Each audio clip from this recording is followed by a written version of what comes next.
The two German shepherds ripped free and sprinted through the blizzard. Officers screamed commands. The dogs ignored them. They crashed toward a park bench where a 7-year-old girl sat freezing wearing a dead policeman's jacket. Instead of attacking, both canines collapsed at her feet, whimpering, crying, pressing against her like she was the last person on earth who mattered. The girl's trembling hand touched the first dog's head. She whispered, "Shadow." Then the other, "Luna." These were her dead father's dogs. He'd died 2 weeks ago in a car accident. Except it wasn't an accident, and these dogs knew exactly who killed him. Before we begin, tell us where you're watching from. Subscribe now. This story will shake you. The two German shepherds hit the snow running before anyone could stop them. Officer Marcus Cole felt the leash burn through his gloves as Shadow ripped free. Beside him, Officer Sarah Vance stumbled forward 3 steps before Luna's harness slipped clean from her grip. "Shadow, Shadow, halt." But the dog wasn't listening. Neither was Luna. Both canines tore across Cedarbrook Park like their lives depended on it, kicking up powder, their breath exploding in white clouds against the frozen February air. Marcus had worked with Shadow for 11 months. The dog had never not once broken command like this. "What the hell?" Sarah gasped, already running after them. Marcus followed his boots, punching through the crusted snow. His flashlight beam swung wildly across the empty park, catching glimpses of frosted benches, bare trees. And then the dogs had stopped. Both of them. Completely still. Circled around something on a bench near the frozen pond. No. Not something. Someone. "Sarah, hold up." Marcus slowed his approach hand, drifting toward his radio. "We've got a person." The figure was small. Too small.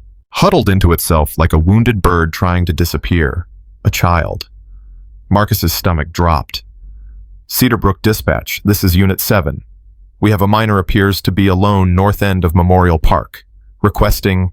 He stopped talking. Because Shadow, his fierce, disciplined 70-pound German shepherd, had just laid down in the snow at the child's feet, and Luna was pressing her head into the little girl's lap, whining. Actually whining. Like a puppy who'd finally found its mother after being lost for days. "Marcus." Sarah's voice came out strange, tight. "Marcus, look at them."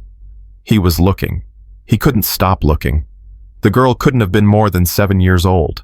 She wore a jacket that swallowed her whole dark blue way, too big, its sleeves hanging past her fingertips. Her hair was tangled beneath a wool hat that had seen better winters. Her cheeks were raw from cold, her lips slightly blue. But her eyes were fixed on the dogs with something that looked like recognition. "Hey there," Marcus said softly, crouching down a few feet away. "Hey, sweetheart, I'm Officer Cole. This is Officer Vance. Are you okay? Are you hurt?" The girl didn't answer. Her small, chapped hands lifted slowly from her lap and touched Shadow's head. The dog pressed into her palm and let out a sound Marcus had never heard from him before. A cry. Almost human. "It's okay," the girl whispered. Her voice was barely audible, cracked from cold or crying or both. "It's okay, boy. I'm here." Sarah moved closer, her own voice gentle. "Sweetie, do you know these dogs?" The girl's chin trembled. She nodded once. "How?" Sarah asked. "How do you know them?" The girl's fingers curled deeper into Shadow's fur. Luna had climbed halfway onto the bench now, her body curved protectively around the child's legs like a living blanket. "They used to sleep in my room," the girl said quietly. "Every night. Daddy would bring them home and Shadow would lay by my door and Luna would put her paws on my feet so I couldn't move." A tear slid down her frozen cheek. "She said it was tactical." Marcus felt the ground shift beneath him. "Daddy." "What's your name, sweetheart?" he asked, fighting to keep his voice steady. "Lily." "Lily what?" The girl looked up at him. Her eyes. God, her eyes held a grief no 7-year-old should ever know. "Brennan," she whispered. "My daddy was Sergeant Daniel Brennan." The name hit Marcus like a fist to the chest. Sarah made a small sound beside him. Her hand flew to her mouth. Sergeant Daniel Brennan, K-9 handler, 15-year veteran of Cedar Brook Police Department, killed 2 weeks ago when his patrol vehicle went off Black Ridge Pass during a snowstorm. The whole department had attended his funeral. The whole town had mourned. And these dogs, Shadow and Luna, had been his partners. They'd been reassigned to Marcus and Sarah only 12 days ago. "Oh my God," Sarah breathed. "Oh my God. Marcus." Marcus couldn't speak. He stared at the little girl wrapped in her dead father's jacket, surrounded by dogs who had crossed the park like they'd sensed her heartbeat through the storm. "Lily," he finally managed. "Lily, where have you been? Who's taking care of you?" She didn't answer right away. Her arms tightened around Luna's neck. "I don't want to go back," she said. "Go back where? Pinewood House." The words came out flat, hollow. "I don't want to go back there." Sarah knelt in the snow beside Marcus. "What's Pinewood House, honey?" "Where they put me after Daddy's funeral." Lily's voice dropped even lower. "The lady there said I wasn't allowed to talk about him anymore. She said asking questions was bad. She said if I kept crying at night, she'd give me something to really cry about." Marcus felt his jaw tighten. "Did she hurt you, Lily?" Lily said nothing, but her sleeve had ridden up when she'd reached for Luna, and in the glow of the street lamp, Marcus could see it clearly. Bruises, purple and yellow, wrapped around her thin wrist like a bracelet. "Son of a bitch," Sarah whispered. "Lily." Marcus kept his voice calm, but inside something was building, something hot and dangerous. "How long have you been out here tonight?" "I don't know. A long time. I left after dinner. I climbed out the window." "In this cold, honey, you could have frozen to death." Lily looked at him with those ancient, exhausted eyes. "I didn't know where else to go," she said simply. "I came here because Daddy used to bring me. He said the park was the best place to think." She paused. "I've been thinking a lot."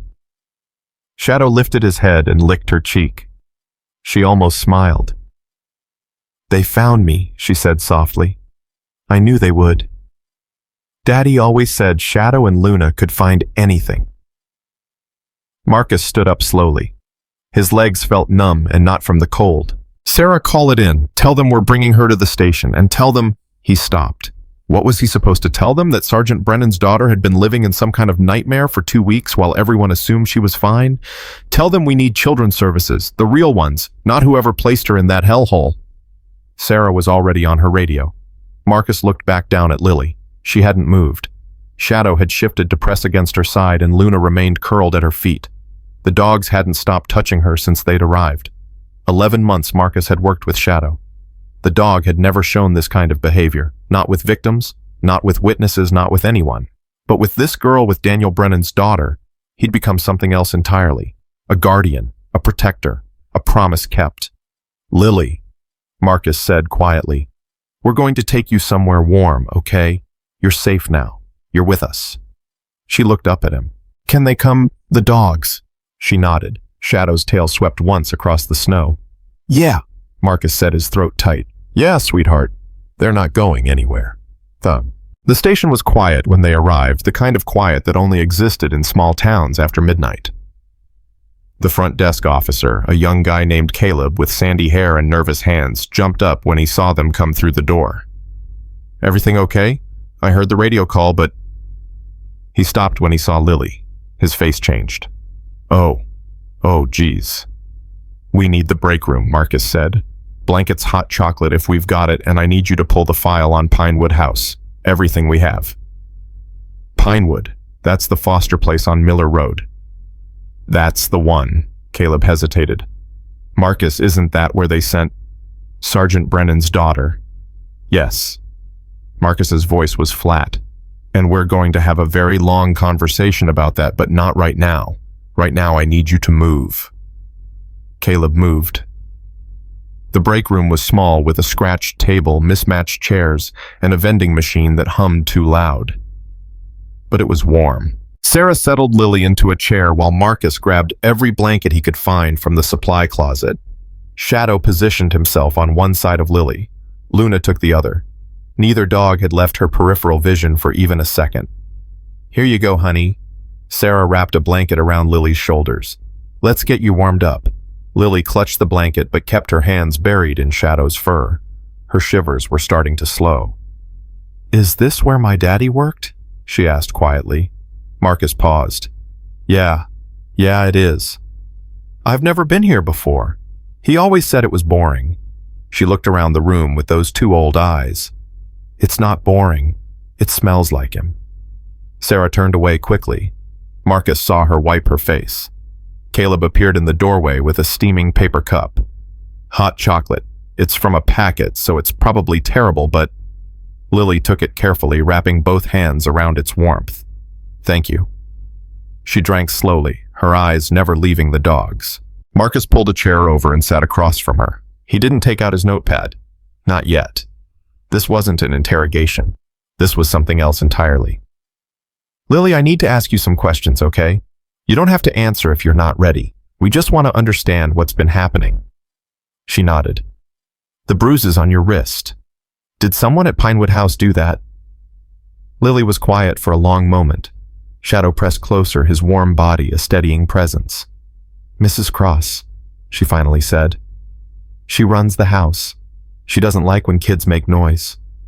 And she grabbed you. Sometimes, when I cried too loud, or when I asked about my daddy." Lily's voice grew smaller. "She said my daddy got what was coming to him. She said people who ask too many questions end up in trouble." Marcus felt something cold crawl up his spine. What did she mean by that? "I don't know." Lily looked at him with those haunted eyes. "But my daddy asked a lot of questions. He always did. He'd come home late sometimes, and he'd be writing in his notebook. And when I asked what he was doing, he'd say he was just trying to figure things out." She paused. "He said someone was doing bad things. He said he was going to stop them." Sarah moved closer. "Lily, did your daddy ever tell you what kind of bad things?" "No. But I heard him on the phone once. He was mad. He said..." She scrunched up her face, trying to remember. "He said something about trucks. And the mountain. He said they thought nobody was watching, but he was watching." Marcus and Sarah exchanged a look. "Black Ridge Pass," Sarah murmured. "That's where..." "Yeah." Marcus nodded slowly. "That's where." Lily set down her cup. Her hands were still shaking, but not from cold anymore. "Is that where my daddy died?" Marcus took a breath. "Yes, honey. His truck went off the road there. They said the ice... It wasn't ice." The words cut through the air like a blade. Marcus stared at her. "What? It wasn't ice." Lily's voice was steady now, certain. "Daddy drove that road 100 times. He knew every curve, every spot where the black ice formed. He used to quiz me on them. He'd say, 'Lily, where do we slow down?' And I'd say, 'Mile marker 7, mile marker 12, and the big curve before the bridge.'" Her eyes filled with tears, but they didn't fall. "He didn't make a mistake. He never made mistakes. Not on that road." Sarah knelt beside her. "Lily, sweetheart, sometimes accidents happen even to people who... It wasn't an accident." The break room went silent. Shadow lifted his head. Luna shifted closer to Lily's feet. "Someone hurt my daddy," Lily whispered. "I know they did. And nobody believes me. Nobody listens. They just tell me to stop asking questions." A tear finally escaped, trailing down her cheek. "That's why Mrs. Cross hit me, because I wouldn't stop asking." Marcus felt something shift inside him, something that had been dormant for a long time, maybe since he'd joined the force, maybe longer waking up. He leaned forward. "Lily, I'm going to tell you something and I need you to listen carefully, okay?" She nodded. "I believe you." Her eyes widened. "I don't know what happened to your daddy. Not yet. But I'm going to find out. And I promise you." He held her gaze, let her see the truth in his eyes. "I'm not going to stop asking questions either." For the first time since they'd found her, Lily Brennan's face softened. Just a little. Just enough. Daddy said that's what good cops do, she whispered. They ask questions until they find the truth. Your daddy was right. Shadow barked once, sharp, sudden, almost like agreement. Lily wrapped her arms around his neck. Okay, she said quietly. Okay. 20 minutes later, the station door opened and a woman in her 60s walked in. She had white curls pinned back under a practical hat, a thick winter coat that had seen 20 seasons, and eyes that missed absolutely nothing. Her name was Eleanor Walsh, and she'd lived in Cedar Brook her whole life, running the diner on Main Street, serving on the church board, and making sure no one in town went hungry if she could help it. She was also Marcus knew the woman who'd been first on the scene the night Daniel Brennan died. She'd been driving home from a late shift when she'd seen the emergency lights, and she'd stayed for hours, helping where she could, praying where she couldn't.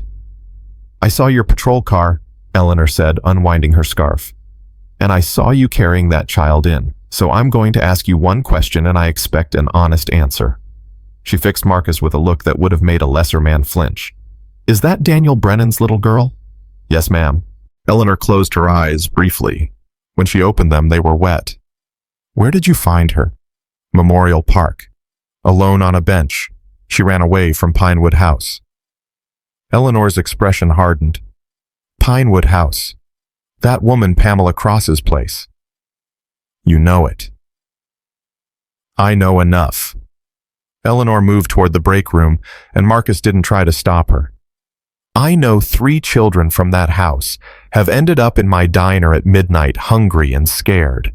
I know Pamela Cross has connections to people in this town who don't like questions being asked. And I know... She stopped at the doorway looking in at Lily. I know that little girl deserves better than what she's been given. Lily looked up. Shadow's ears perked. Who are you? Lily asked. Eleanor's face softened into something almost grandmotherly. My name is Eleanor Sweetheart. I knew your daddy.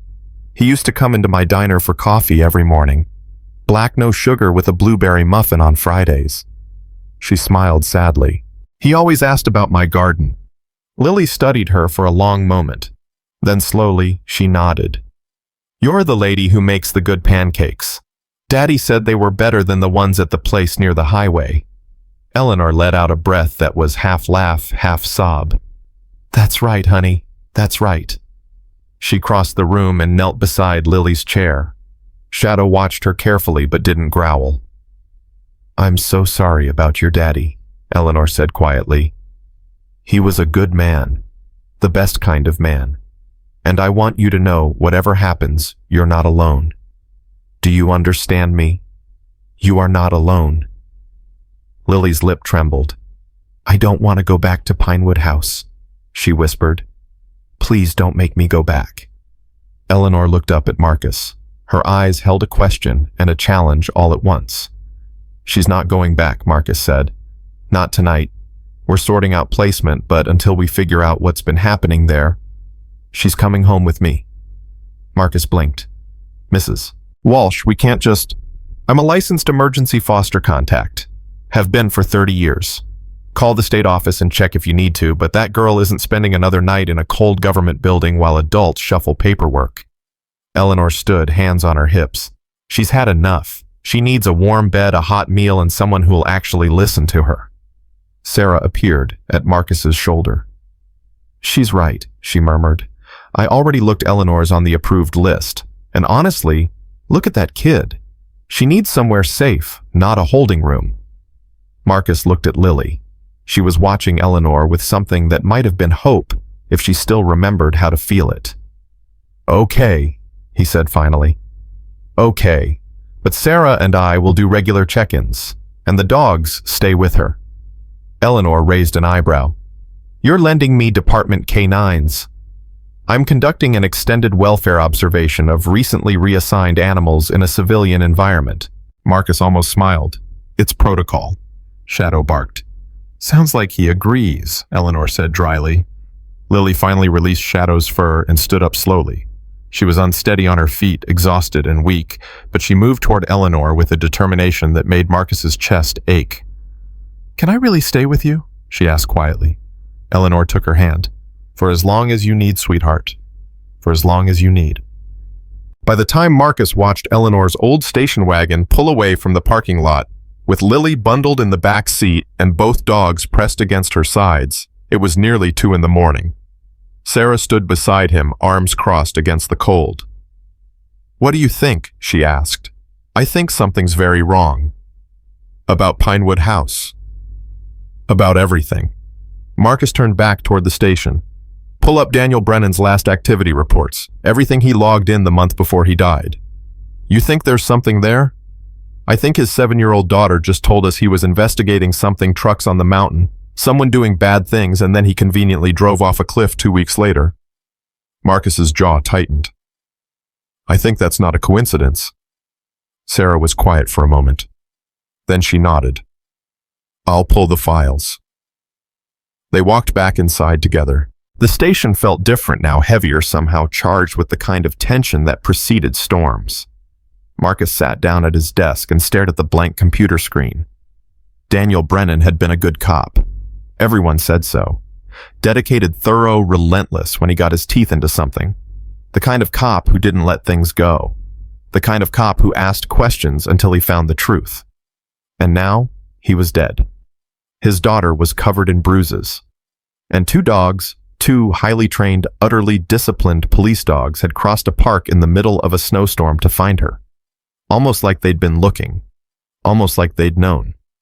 Marcus opened his computer and typed in his login. His hands were steady, but his heart was pounding. "All right, Daniel," he murmured to the empty room. "Let's see what you found." The files began loading line by line, page by page. Reports, patrol logs, notes in Daniel's neat handwriting. And as Marcus read, his blood slowly turned to ice.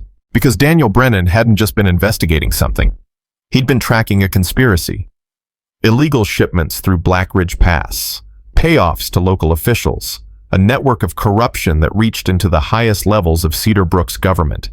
And he'd been getting close, too close. Marcus sat back in his chair, his mouth dry. 2 weeks ago, Sergeant Daniel Brennan had driven up Black Ridge Pass on a routine night patrol.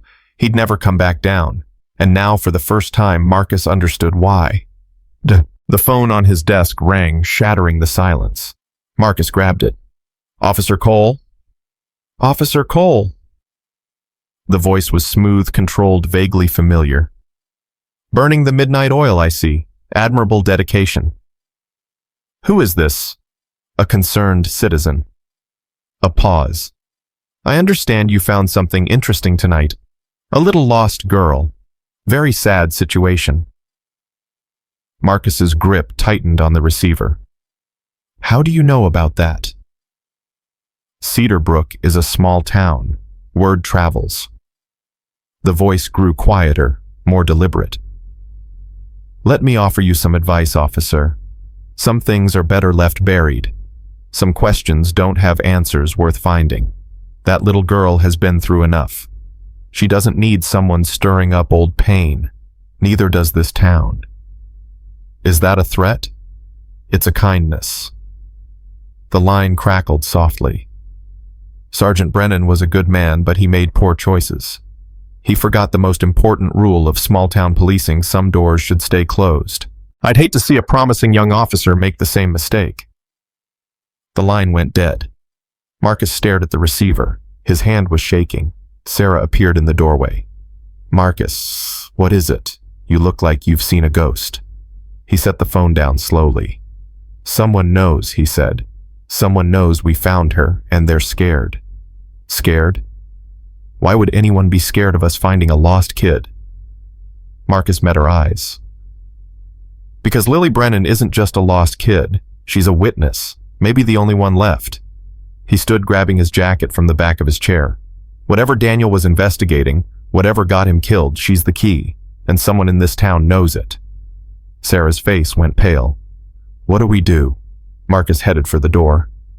"We keep asking questions," he said, "until we find out who's afraid of the answers." The station door swung shut behind him.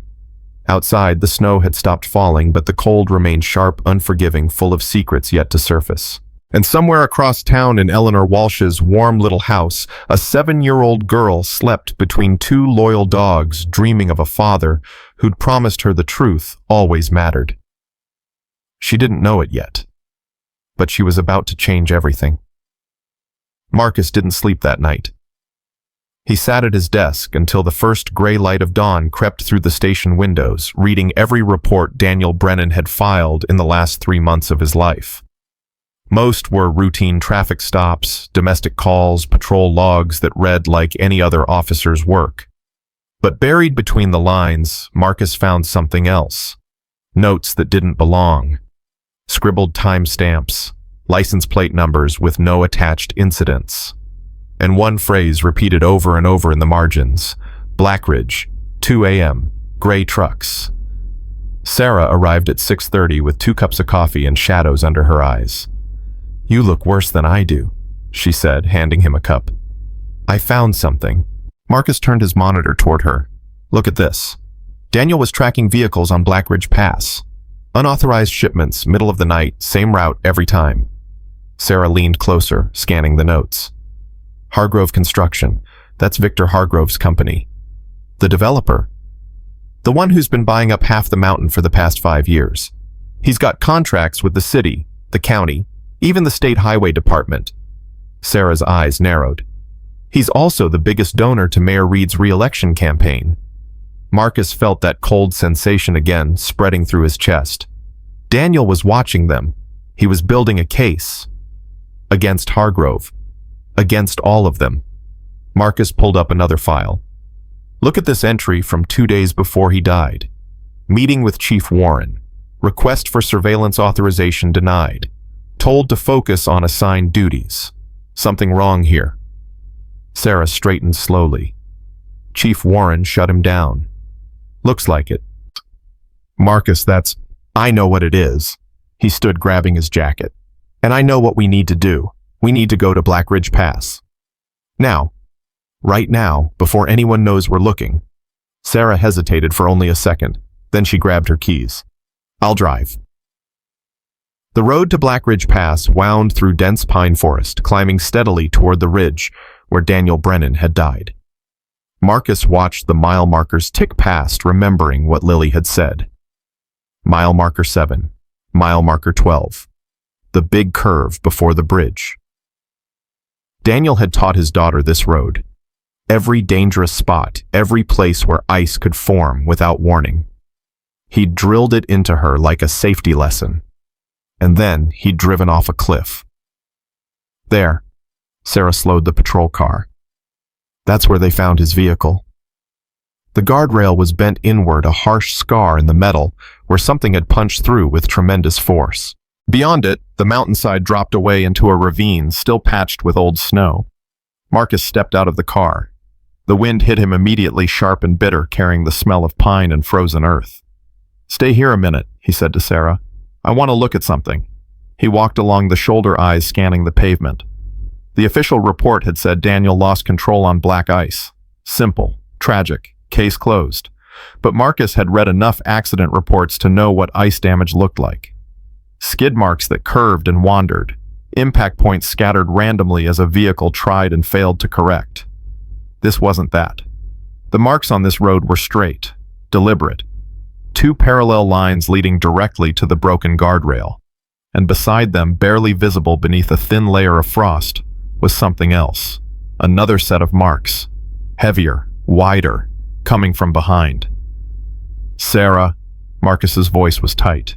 "Get over here." She jogged to his side. "What is it?" "Look at these marks. You see how Daniel's tracks are straight. No correction, no attempt to turn." "Yeah. Now look at these." He pointed to the second set. "These came from a vehicle behind him. See how they angle inward. See how they end right at the point of impact." Sarah's face went pale. Someone pushed him. Someone ran him off this road. Marcus crouched, tracing the marks with his gloved finger. He didn't lose control. He was forced over, at high speed from behind with no chance to react. "My God," Sarah pressed her hand to her mouth. "Marcus, this is a murder scene." "I know. We need to call this in. We need forensics. We need..." We need to be careful. Marcus stood his jaw tight.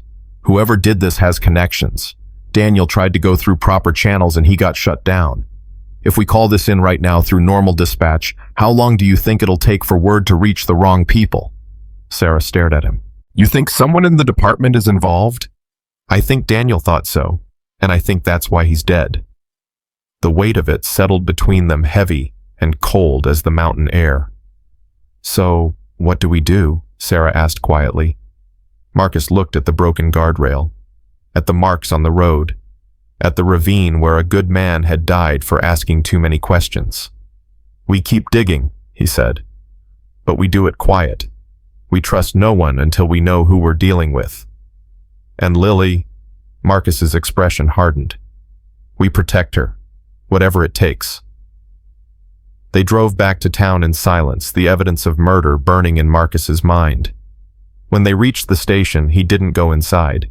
Instead, he turned toward the old part of town, toward the quiet street where Eleanor Walsh lived. The house was small and warm, with smoke rising from the chimney and curtains drawn against the morning cold. Marcus knocked twice. Eleanor opened the door, her face creased with concern. You look like you haven't slept. I haven't. How is she? Sleeping, finally. Eleanor stepped back to let him in. She had nightmares most of the night, kept calling for her father, but the dogs...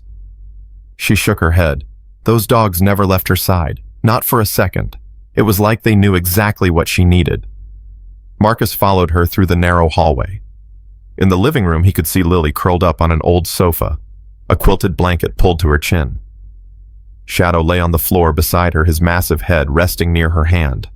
Luna was pressed against the back of the sofa, her body curved protectively around the sleeping child. She's safe here, Eleanor said quietly. But for how long? I don't know yet. Marcus turned to face her. Mrs. Walsh, I need to ask you something. You were at the accident scene that night. Did you see anything unusual? Anything that didn't fit? Eleanor's eyes sharpened. You're starting to ask the same questions Daniel did. I'm starting to understand why he asked them. She was quiet for a long moment. Then she moved to the kitchen, motioning for him to follow. I didn't see the accident, she said, keeping her voice low. I came after, but I saw the body before they moved it, and I saw something the official reports didn't mention. Marcus's heart beat faster. What bruises? Eleanor met his eyes. On Daniel's neck, fresh ones, the kind that come from a struggle, and his knuckles were scraped raw like he'd been fighting someone just before he died. That wasn't in any report I read. Of course it wasn't. Eleanor's voice turned bitter. The coroner is Dr. Howard Mills. He's been Mayor Reed's personal physician for 15 years. You think that's a coincidence? Marcus felt the pieces clicking together in his mind. The conspiracy wasn't just about trucks on a mountain. It was everywhere. The police, the city government, the medical examiner. Daniel had stumbled into a web, and the spider had noticed.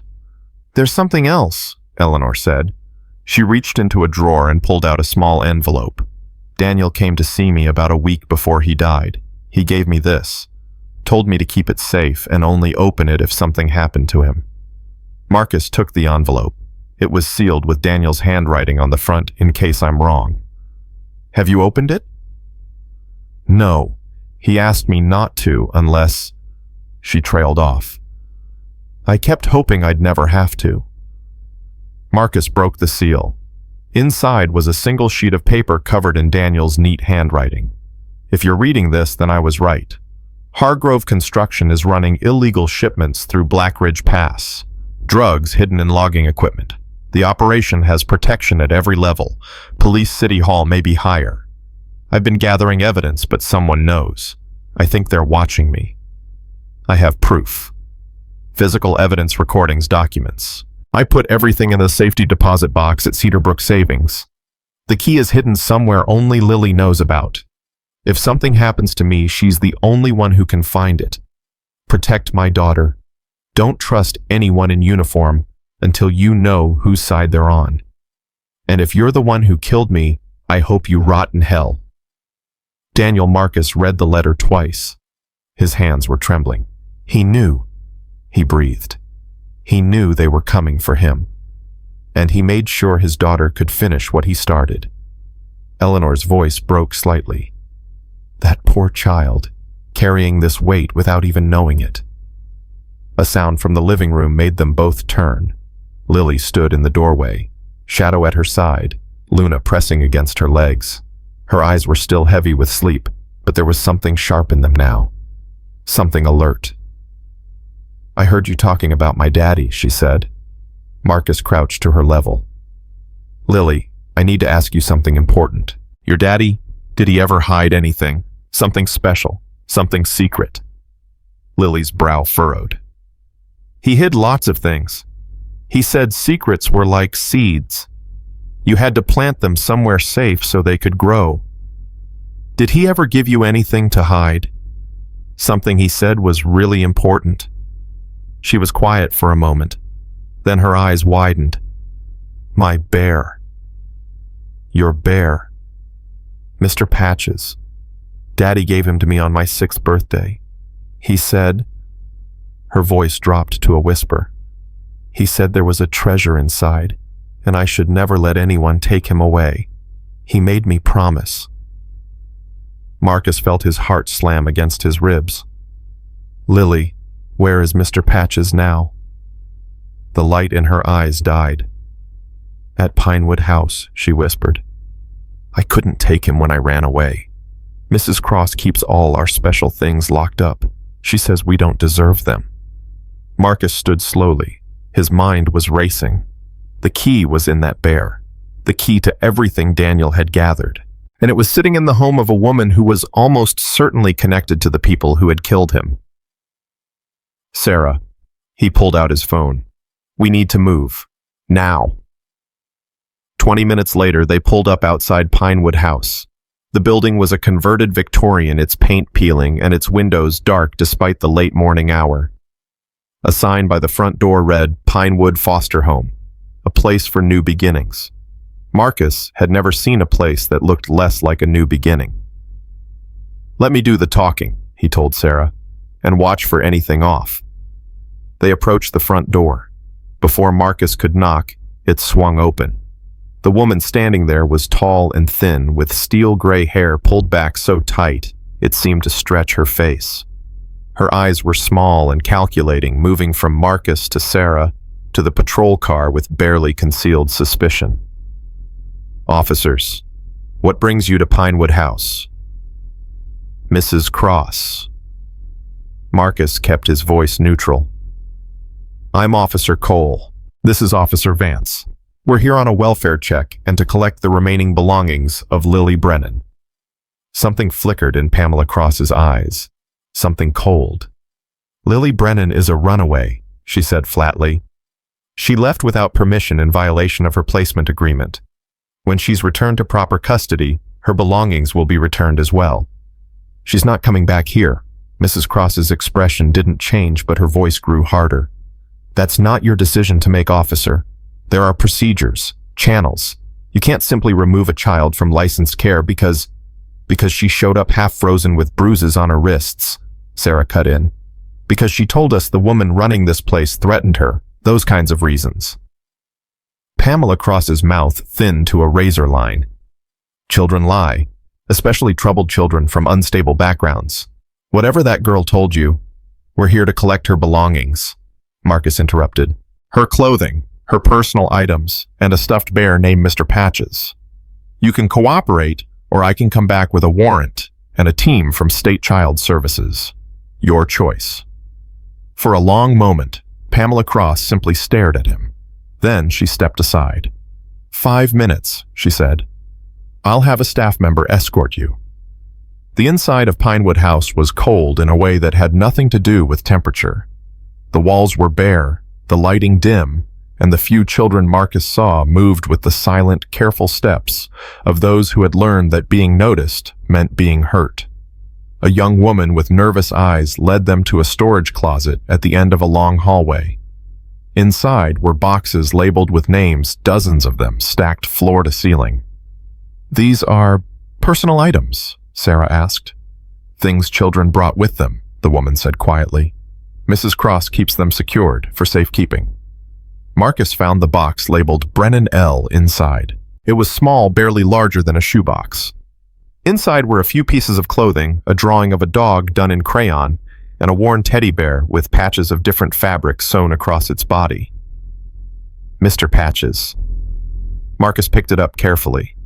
The bear was soft faded from years of love, and there was a slight weight to it that didn't belong. Something was sewn inside. We're taking all of this, he said. Official evidence in an ongoing investigation. The staff member didn't argue. She looked almost relieved. As they walked back toward the entrance, Marcus passed an open doorway. Inside, a boy of maybe 10 sat alone on a bare mattress, staring at nothing. How many kids are in this place? Marcus asked. 14, the woman whispered. Sometimes more. And they're all treated like this. She didn't answer, but her eyes said everything. At the front door, Pamela Cross was waiting, her gaze fixed on the bear in Marcus's hands. That toy belongs to the home's inventory, she said. I'll need documentation before it leaves the premises. You'll get documentation, Marcus replied, from the state investigators who'll be arriving very soon. Pamela Cross's mask cracked for just a second. Beneath it, Marcus saw fear. You don't know what you're getting into, officer, she said quietly. There are people in this town who won't appreciate your interference. I'm counting on it. He walked out without looking back. In the car, Sarah watched him cut the stitching on the bear's back with his pocket knife. His hands were steady, but his heart was pounding. Inside the stuffing, his fingers found metal. A key. Small brass with a number stamped on its head. 247. Safety deposit box, Sarah breathed. Cedar Brook Savings. Daniel hid his evidence where no one would think to look. Marcus held up the key, and he trusted a 7-year-old girl to keep it safe.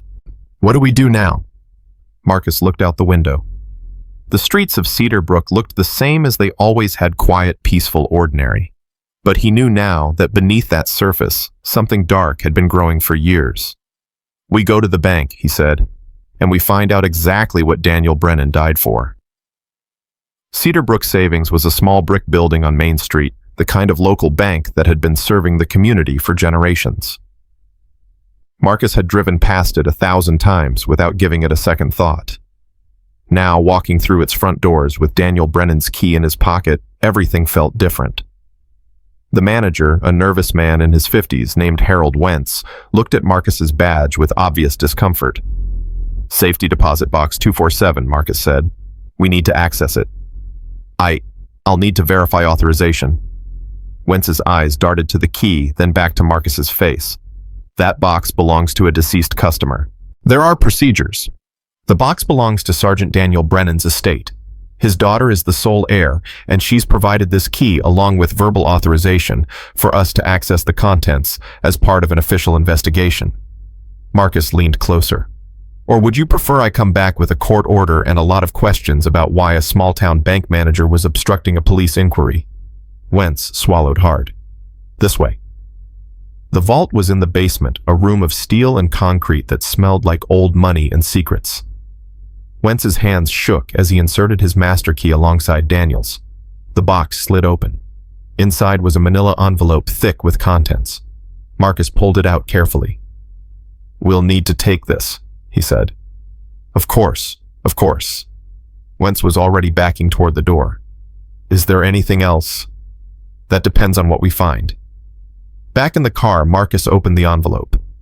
Inside were documents, photographs, and a small digital recorder. The photographs showed trucks, gray trucks with Hargrove Construction logos parked at locations throughout the mountains. Loading docks, hidden clearings. The back entrance of a warehouse Marcus didn't recognize. The documents were financial records, shell companies' offshore accounts, payment histories. Names that made Marcus's stomach turn. Victor Hargrove, Mayor Thomas Reed, Chief Patricia Warren, Judge David Coleman, and others.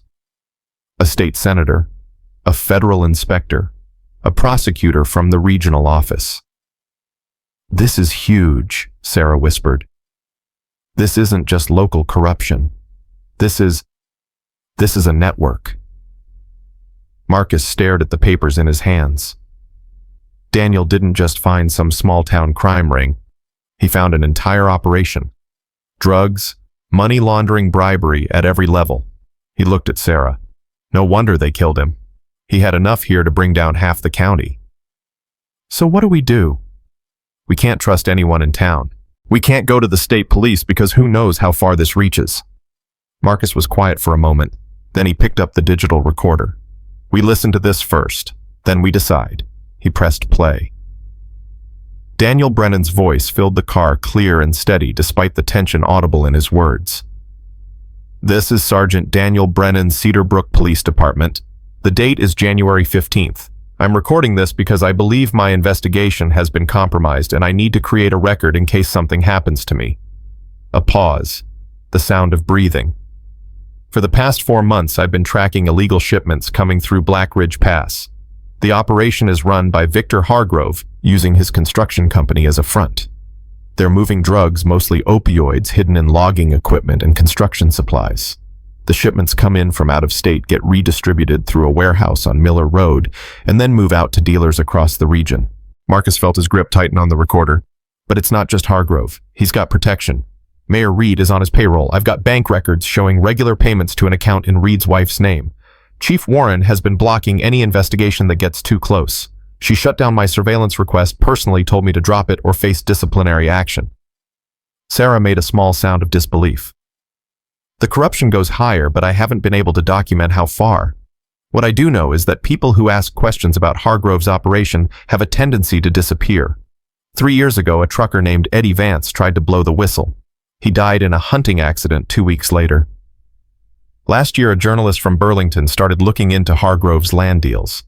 Her car went off the road on Black Ridge Pass. Sound familiar? Marcus closed his eyes. I think they know I'm onto them.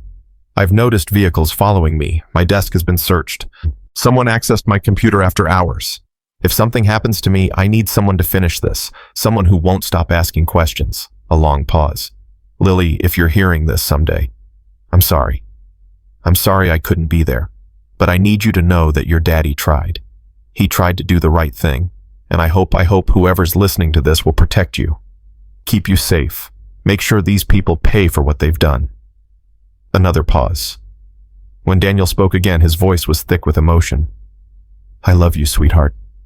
More than anything in this world. And I promise whatever happens, the truth will come out. It always does. The recording ended. Marcus sat in silence. Beside him, Sarah wiped her eyes. He knew, she whispered. He knew they were going to kill him, and he kept going anyway. He was trying to protect his daughter. Marcus's voice was rough. He was trying to protect everyone. So what do we do now? Marcus looked at the evidence in his hands. Daniel Brennan's last gift to the world. We find someone we can trust, he said. Someone outside this town, outside this network. And we blow this whole thing wide open. And in the meantime, Marcus started the car. In the meantime, we make sure Lily stays safe. Because if they find out what she's carrying, if they realize she's the key to all of this... He didn't finish the sentence. He didn't have to. They were halfway back to Eleanor's house when Marcus's phone buzzed. A text from an unknown number. You've been busy today, Officer Cole. Enjoy it while it lasts. We know where the girl is. Marcus's blood turned to ice. Sarah, call Eleanor. Now. Sarah grabbed her phone. It rang once, twice, 3 times. She's not answering. Marcus floored the accelerator. The patrol car screamed through the streets of Cedar Brook, siren blazing tires fighting for grip on the frozen pavement. Marcus's heart pounded in his chest, every second feeling like an hour. They pulled up to Eleanor's house in less than 4 minutes. The front door was open. Marcus was out of the car before it fully stopped, weapon drawn, every sense on high alert. He moved through the doorway, scanning the hallway, the living room, the kitchen. Empty. Eleanor, he shouted. Lily. A sound from the back of the house. A bark. Marcus ran toward it. He found them in the backyard, huddled against the fence. Eleanor had her arms wrapped around Lily, her face pale but determined. Shadow stood in front of them, teeth bared, hackles raised. Luna was beside him, her body tense, a low growl rumbling in her chest.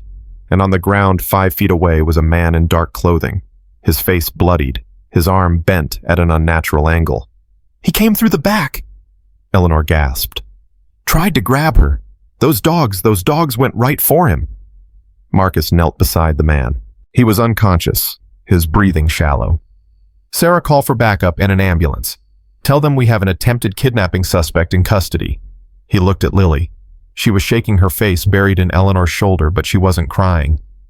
"You're okay," he told her. "You're safe, I promise." Lily lifted her head. Her eyes were wet but fierce. "The dogs saved us," she whispered, "just like Daddy said they would." Shadow moved closer, pressing his body against Lily's legs. Luna licked her hand. Marcus looked at the 2 K9s who had once belonged to Daniel Brennan. They had crossed a park in a snowstorm to find his daughter. They had stayed by her side through the darkest night of her life. And now they had fought to protect her from the same people who had killed their handler. "Yeah," Marcus said quietly. "They did." But as he looked at the unconscious man on the ground, a man who had been sent to kidnap a 7-year-old girl, he knew this was only the beginning. The enemy had made their move. Now it was his turn. The man woke up in the interrogation room with his arm in a splint and terror in his eyes. Marcus sat across from him, the evidence folder closed on the table between them. Sarah stood by the door, arms crossed, her expression carved from stone. They had waited 3 hours for this moment. 3 hours of watching doctors patch up the damage Shadow had done, 3 hours of running the man's fingerprints through every database they could access without alerting Chief Warren. His name was Carl Briggs, 42 years old, former military dishonorably discharged, current employer, Hargrove Construction. "You know why you're here," Marcus said. Briggs shifted in his chair, wincing as the movement jarred his broken arm. "I want a lawyer. You tried to kidnap a 7-year-old girl. You broke into a private residence with intent to commit a felony. You're looking at 20 years minimum." Marcus leaned forward. "A lawyer isn't going to help you, but I might." "I don't know what you're talking about." "Carl." Marcus opened the folder and spread the photographs across the table. "We have you on Eleanor Walsh's security camera. We have your fingerprints on her back door. We have bite marks on your arm that match a police K9's dental records." He paused. "And we have this." He placed a phone on the table. Briggs's phone recovered from his pocket. "Interesting text history. Someone gave you very specific instructions. The address, the time, even a description of the target." Marcus tapped the screen. "A little girl with blonde hair, brown eyes, answers to the name Lily." Briggs's face went pale. "Who sent these messages, Carl?"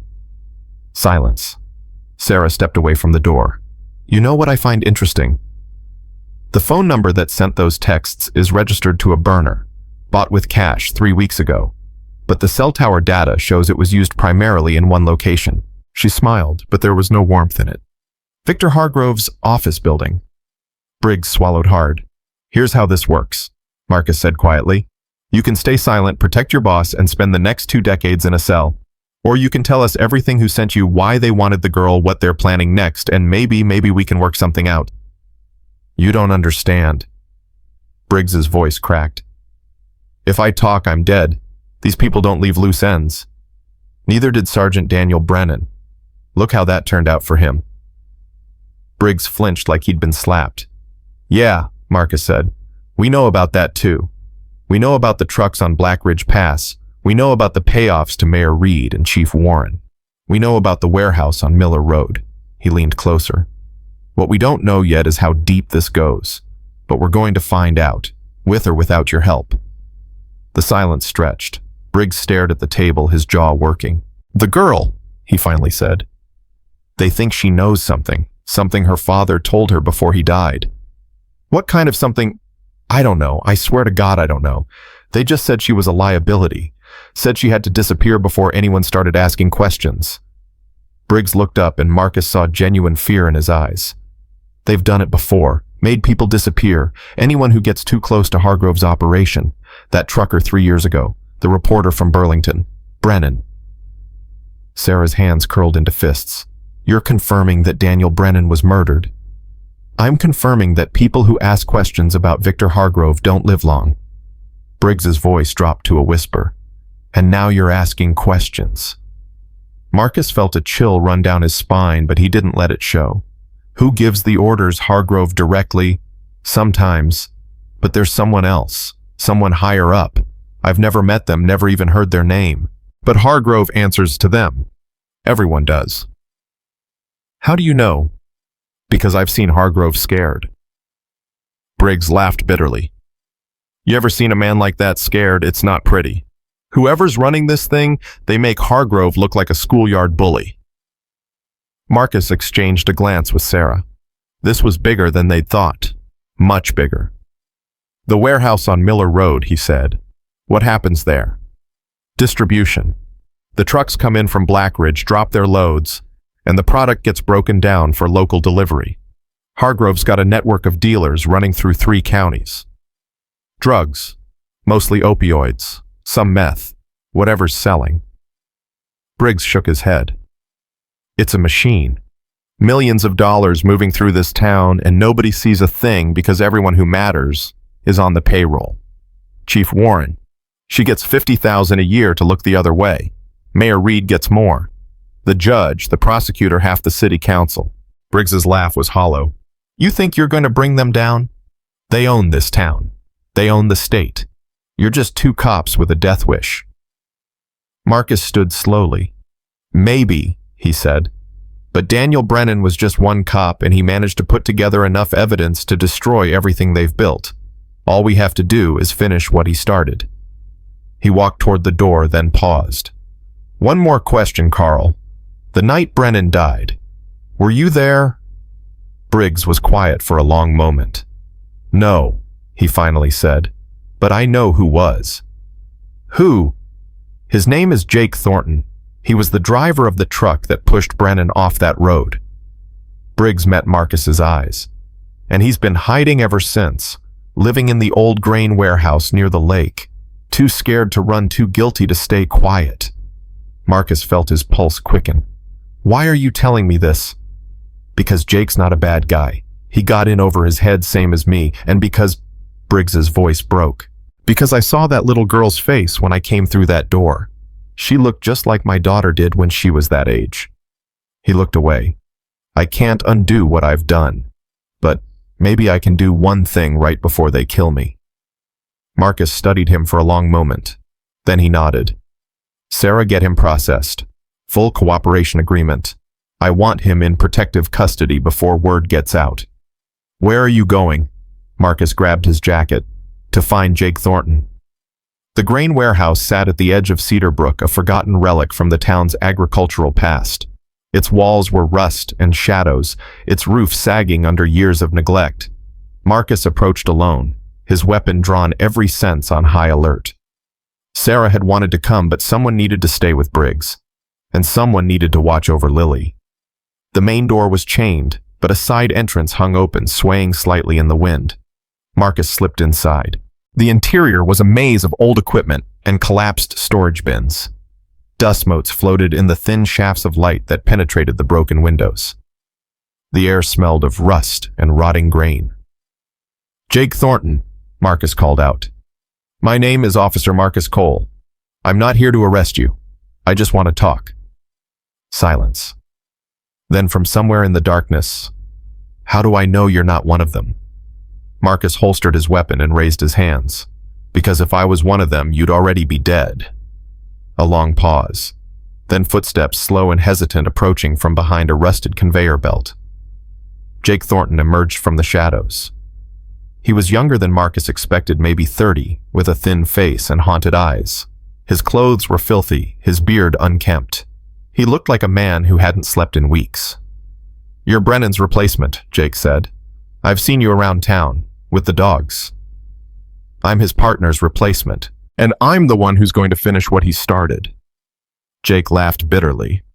Finish it, you don't even know what it is. Then tell me. Why should I? Because you're tired of hiding. Because you're tired of carrying this weight. Because somewhere deep down you know what you did was wrong and you want to make it right. Jake stared at him. His eyes were wet. I didn't want to do it, he whispered. They told me it was just a scare job. Push him a little, make him back off. Nobody said anything about killing anyone. But you did kill someone. Yes. The word came out like a confession. I hit his truck from behind, pushed him toward the guardrail. He tried to correct, but the ice... Jake's voice broke. He went through like the rail wasn't even there. I saw his taillights disappear over the edge. I heard the impact. Marcus felt sick, but he kept his voice steady. And then what? I panicked. I drove away. Hargrove's people cleaned up the scene, made it look like an accident. Chief Warren signed off on the report. Case closed. Jake wiped his face with a trembling hand. But I couldn't stop seeing it. Every time I close my eyes, I see those taillights disappearing. I hear the crash. I wake up screaming. So why didn't you run? Where would I go? They have people everywhere. And if I tried to talk, he shook his head. I saw what they did to Eddie Vance. They found him in the woods with a bullet in his head, and the official report said it was a hunting accident. A hunting accident with a .45 caliber handgun. Marcus took a step closer. Jake, I have evidence. Everything Daniel Brennan collected, the financial records, the photographs, the recordings. Enough to bring down Hargrove, the mayor, the chief, all of them. Jake's eyes widened. You found his stash? His daughter led us to it. His daughter? Jake looked like he might collapse. Oh, God. The little girl. I forgot he had a little girl. She's 7 years old. And tonight someone tried to kidnap her. Jake's face crumpled. I can't do this anymore, he breathed. I can't carry this anymore. Then help me end it. Marcus extended his hand. Testify. Tell the truth about what happened that night. Help me put these people away for good. Jake stared at his hand for a long moment. They'll kill me. They'll try, but I'll protect you. I'll protect you the way Daniel Brennan should have been protected. Slowly, like a man stepping off a cliff, Jake reached out and took Marcus's hand. Okay, he whispered. Okay. They were halfway to the car when the first shot rang out. Marcus tackled Jake to the ground as the bullet whined past, striking the warehouse wall behind them. Another shot, another chips of concrete flying through the air. Move! Marcus dragged Jake toward the patrol car, firing blind over his shoulder. The shots were coming from the tree line, 2 shooters, maybe 3, positioned to catch them in a crossfire. Jake stumbled. Marcus caught him, shoved him toward the car. Get in! Get in! Another bullet shattered the rear window as Marcus dove into the driver's seat. He twisted the key, floored the accelerator, and the car screamed forward in a spray of gravel. More shots. One hit the trunk. Another cracked the side mirror. Marcus weaved down the access road, pushing the engine to its limit. In the rearview mirror, he saw headlights, a dark SUV pulling out of the trees to follow. They knew, Jake gasped from the passenger seat. They knew I was here. They've been watching me. Hold on. Marcus hit the main road and turned hard tires, squealing. The SUV followed, gaining ground. He could see muzzle flashes in the darkness behind them. His radio crackled. Marcus! Sarah's voice tight with fear. Marcus, I just heard shots fired on the scanner. What's happening? Ambush at the grain warehouse. I've got Jake Thornton with me. We're being pursued, dark SUV, at least 2 shooters. Where are you? North on County Road 12, heading toward... The rear tire exploded. The car lurched violently. Marcus fought the wheel, but there was no saving it. They spun sideways, crashed through a guardrail, and came to a jarring stop in a snow-filled ditch. Marcus's head hit the side window. Stars exploded across his vision. Jake. His voice was slurred. Jake, you okay? No answer. He turned. Jake was slumped against the passenger door, unconscious, blood streaming from a gash on his forehead. Headlights approached. The SUV was stopping. Marcus tried to reach for his weapon, but his arm wouldn't cooperate. His vision was dimming, the world going gray at the edges. Car doors opened. Footsteps crunched through snow. A face appeared at his window. Cold eyes. A cruel smile. Officer Cole, the man said. Mr. Hargrove would like a word. Then something hard hit the back of Marcus's head and everything went black. He woke to pain. His wrists were bound behind him, the plastic zip ties cutting into his skin. He was in a chair in a room that smelled like oil and metal, industrial. The warehouse on Miller Road, it had to be. He's awake. Marcus raised his head. His vision was still blurry, but he could make out figures. 3 of them standing in a loose semicircle, and behind them, seated in a leather chair that looked absurdly out of place in the industrial setting, was Victor Hargrove. He was exactly as Marcus had imagined, mid-50s, silver hair, expensive suit, the kind of man who'd never done an honest day's work in his life. His face was smooth and well-fed, his eyes calculating. "Officer Cole." Hargrove's voice was pleasant, almost friendly. "I've heard so much about you." The young officer asking all the wrong questions, following in Daniel Brennan's footsteps. He smiled. "We both know how that ended." Marcus tested his bonds. Solid. No give. "Where's Jake Thornton?" "In the next room. Alive for now." Hargrove crossed his legs. "Whether he stays that way depends entirely on you." "What do you want?" "The evidence. Everything you took from Daniel Brennan's safety deposit box." Marcus laughed. It hurt his ribs. "You think I brought it with me to the warehouse? It's in a safe place. Multiple copies, actually. Kill me, and it goes straight to the FBI. Hargrove's smile flickered. "You're bluffing." "Am I?" Marcus met his eyes. "Daniel Brennan spent months building that case. He knew people like you don't leave loose ends, so he made sure there would always be someone who could finish what he started." Hargrove was quiet for a moment. Then he stood buttoning his jacket. "You know, I admired Brennan. Truly, he was smart, dedicated, relentless. All the qualities I look for in my own employees." He stepped closer. But he had one fatal flaw. He thought the truth mattered. He thought justice was real. Hargrove leaned down until his face was inches from Marcus's. "Let me tell you something about the world, Officer Cole. The truth is, whatever the powerful say it is. Justice is whatever we allow to exist. And right now, I'm the most powerful person in this county. For now. Forever." Hargrove straightened. "Because unlike Daniel Brennan, I understand how the game is played. You don't fight the system. You become the system." "And what about his daughter?"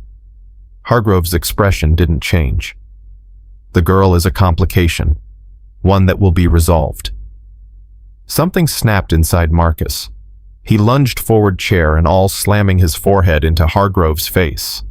The man stumbled backward with a cry of pain, blood streaming from his nose. The guards moved immediately, slamming Marcus back into the chair, fists flying. Pain exploded across his ribs, his face, his stomach. But he didn't care. He barely felt it. "You touched that little girl," Marcus gasped through bloody lips, "and I will burn everything you've built to the ground. Every dollar, every deal, every person who ever took your money. I will destroy it all." Hargrove pressed a handkerchief to his nose, his eyes blazing with fury. "You're in no position to threaten anyone." "Maybe not right now." Marcus spat blood on the concrete floor. "But I'm not alone.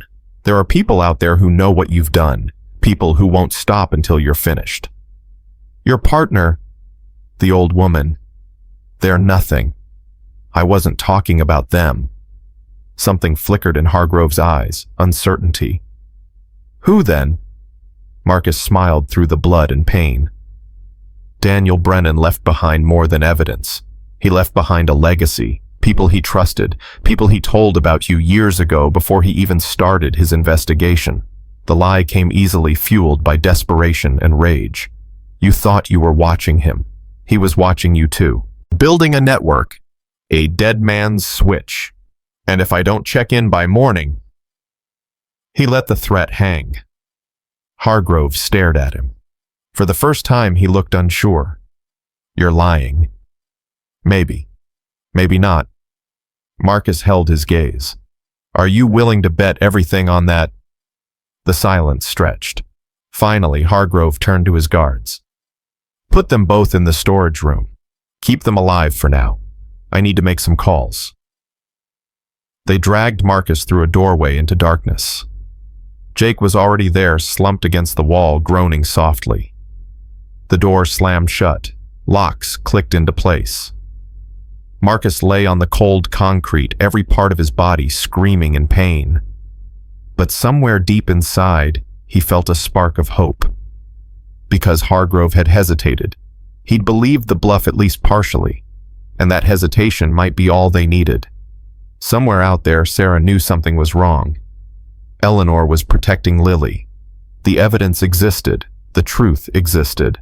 All Marcus had to do was survive long enough for it to matter. He closed his eyes and thought of Lily Brennan asleep between two loyal dogs, dreaming of a father who had given everything for justice. "I'm not done yet," he whispered to the darkness. "I'm just getting started." Hours passed, or maybe minutes. Time had lost all meaning in the darkness of the storage room. Jake had regained consciousness, eventually his voice weak and confused as Marcus explained where they were. The younger man had broken down crying, grief, guilt, terror, all mixed together in a flood he could no longer contain. "I'm sorry," Jake kept saying. "I'm so sorry, this is all my fault." "No," Marcus's voice was firm despite his own pain. "The people who built this machine are at fault. The people who chose power over human lives. You were a tool. Now you can be a weapon against them. If we survive, we'll survive." Marcus didn't know if he believed it, but belief didn't matter right now. Action did. He'd been working on his bonds for what felt like hours, twisting his wrists against the plastic ties, ignoring the blood that slicked his skin. The pain was extraordinary, but so was his determination. Finally, with a grunt of effort, his left hand slipped free. "Jake." His voice was urgent. "Jake, I'm loose. We need to move." He freed his other hand, then crawled through the darkness toward Jake's voice, found him, worked at his bonds until they came free too. "Can you walk?" "I think so." "Then we're getting out of here." The storage room had one door locked from outside, but Marcus had noticed something when they dragged him in an air vent near the ceiling, large enough for a man to crawl through. "Give me a boost," he whispered. Jake laced his fingers together. Marcus stepped up, reached the vent cover and pulled. The screws were old rusted. They gave way with a screech that made both men freeze. Footsteps outside the door. "What was that?" A guard's voice. Marcus didn't wait. He pulled himself into the vent shaft, reached back, grabbed Jake's outstretched hand, and hauled him up just as the storage room door banged open. "They're gone. They're in the vents." Shouts. Chaos. The sound of men scrambling. Marcus crawled through the darkness, metal scraping against his elbows and knees. Jake breathing hard behind him. The shaft branched twice and he chose, based on instinct, following the faint current of fresh air. A grate ahead, moonlight beyond. He kicked it out and dropped onto a loading dock at the back of the warehouse. Jake followed, landing hard, gasping with pain. No time to rest. Marcus grabbed his arm and ran. They made it to the tree line just as flashlights started sweeping the loading area. Shouts echoed behind them. An engine roared to life. Marcus pushed deeper into the forest, Jake stumbling beside him. His lungs burned. His ribs screamed. But he kept moving, kept pushing, because stopping meant death. They ran for what felt like miles. Finally, when Jake could go no further, they collapsed behind a fallen log. Marcus pressed his hand over Jake's mouth, silencing his ragged breathing. Headlights cut through the trees, the SUV prowling the forest road. They held perfectly still. The lights passed. The engine faded into the distance. Marcus released Jake and let himself breathe. "We made it," Jake whispered. "I can't believe we made it." "We're not done yet." Marcus pulled out his phone, cracked but still functional, still showing a signal. "We need help, real help, people who aren't on Hargrove's payroll." He dialed the only number he could think of. Sarah answered on the first ring. "Marcus. Oh my God, Marcus, where are you? We've been searching everywhere. Chief Warren put out a bulletin saying you went rogue, that you kidnapped a witness. She's got half the department looking for you." "Warren's dirty. You know that." "I know, but she's got the power right now." Sarah's voice was tight.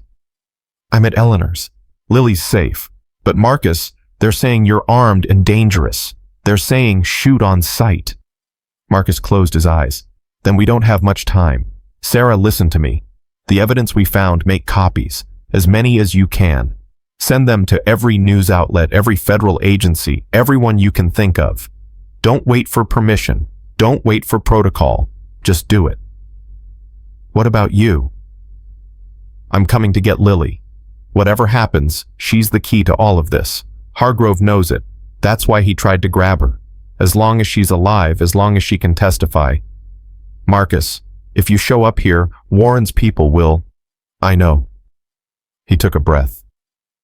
But I made a promise. To Lily. To her father. I'm not breaking it now. Silence on the line. Okay, Sarah finally said. Okay, I'll hold down the fort here. But Marcus, be careful. Please. I will. He hung up and turned to Jake. Can you make it to town on your own? Jake nodded weakly. I think so. Why? Because I need you to do something for me, something important. Anything. Marcus told him the plan. Jake's eyes widened. That's insane. Maybe. Marcus stood every muscle protesting, but it's also our only chance. He left Jake at the edge of the forest and started walking toward Eleanor Walsh's house, toward Lily Brennan, toward whatever came next. The night was cold and clear, stars scattered across the sky like broken glass. Marcus moved through the shadows of Cedarbrook, avoiding the main streets, staying off the routes he knew patrol cars would travel. Hargrove's people were hunting him. Warren's people were hunting him. The whole world had become enemy territory. But somewhere ahead, a 7-year-old girl was waiting. A girl who had already lost everything. A girl who deserved a chance at justice. Marcus quickened his pace. He was going to give it to her, or die trying. Marcus reached Eleanor Street just after midnight. He moved through backyards and alleyways, staying low, staying quiet. His body was a symphony of pain, cracked ribs, bruised face, wrists, still bleeding from the zip ties. But pain was just information, and right now the only information that mattered was getting to Lily. 2 patrol cars were parked at the end of the block, Warren's people watching the house. Marcus circled wide, approaching from the back. Eleanor's yard was fenced, the gate old but unlocked. He slipped through and pressed himself against the rear wall of the house. A soft growl from inside. "Shadow," he whispered. "Shadow, it's me." The growling stopped. A moment later, the back door cracked open. Eleanor's face appeared pale but determined. "Get inside, quickly!" Marcus slipped through the door. Eleanor locked it behind him, her hands trembling slightly. "They've been watching for hours," she said. "Warren called twice asking about Lily. I told her the child was sleeping and couldn't be disturbed. I don't think she believed me." She didn't. Marcus moved through the kitchen toward the living room. "Where's Sarah?" "Here." Sarah emerged from the hallway, her weapon drawn. Her face showed relief, then shock as she took in his condition. "My God, Marcus, what did they do to you?" "Nothing permanent." He looked past her. "Where's Lily?" "Bedroom. The dogs won't leave her side." Sarah holstered her weapon. "I sent the evidence. All of it. The state police, the FBI field office in Burlington, 3 newspapers, 2 TV stations.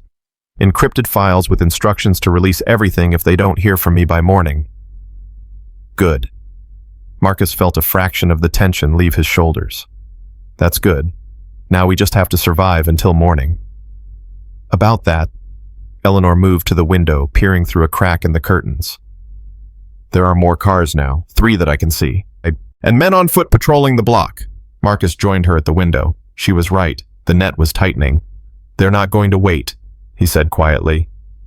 "Hargrove knows we have the evidence. He knows Jake escaped with me. Every minute that passes is another minute for this to blow up in his face." "So what do we do?" Before Marcus could answer, his phone buzzed. A text from an unknown number.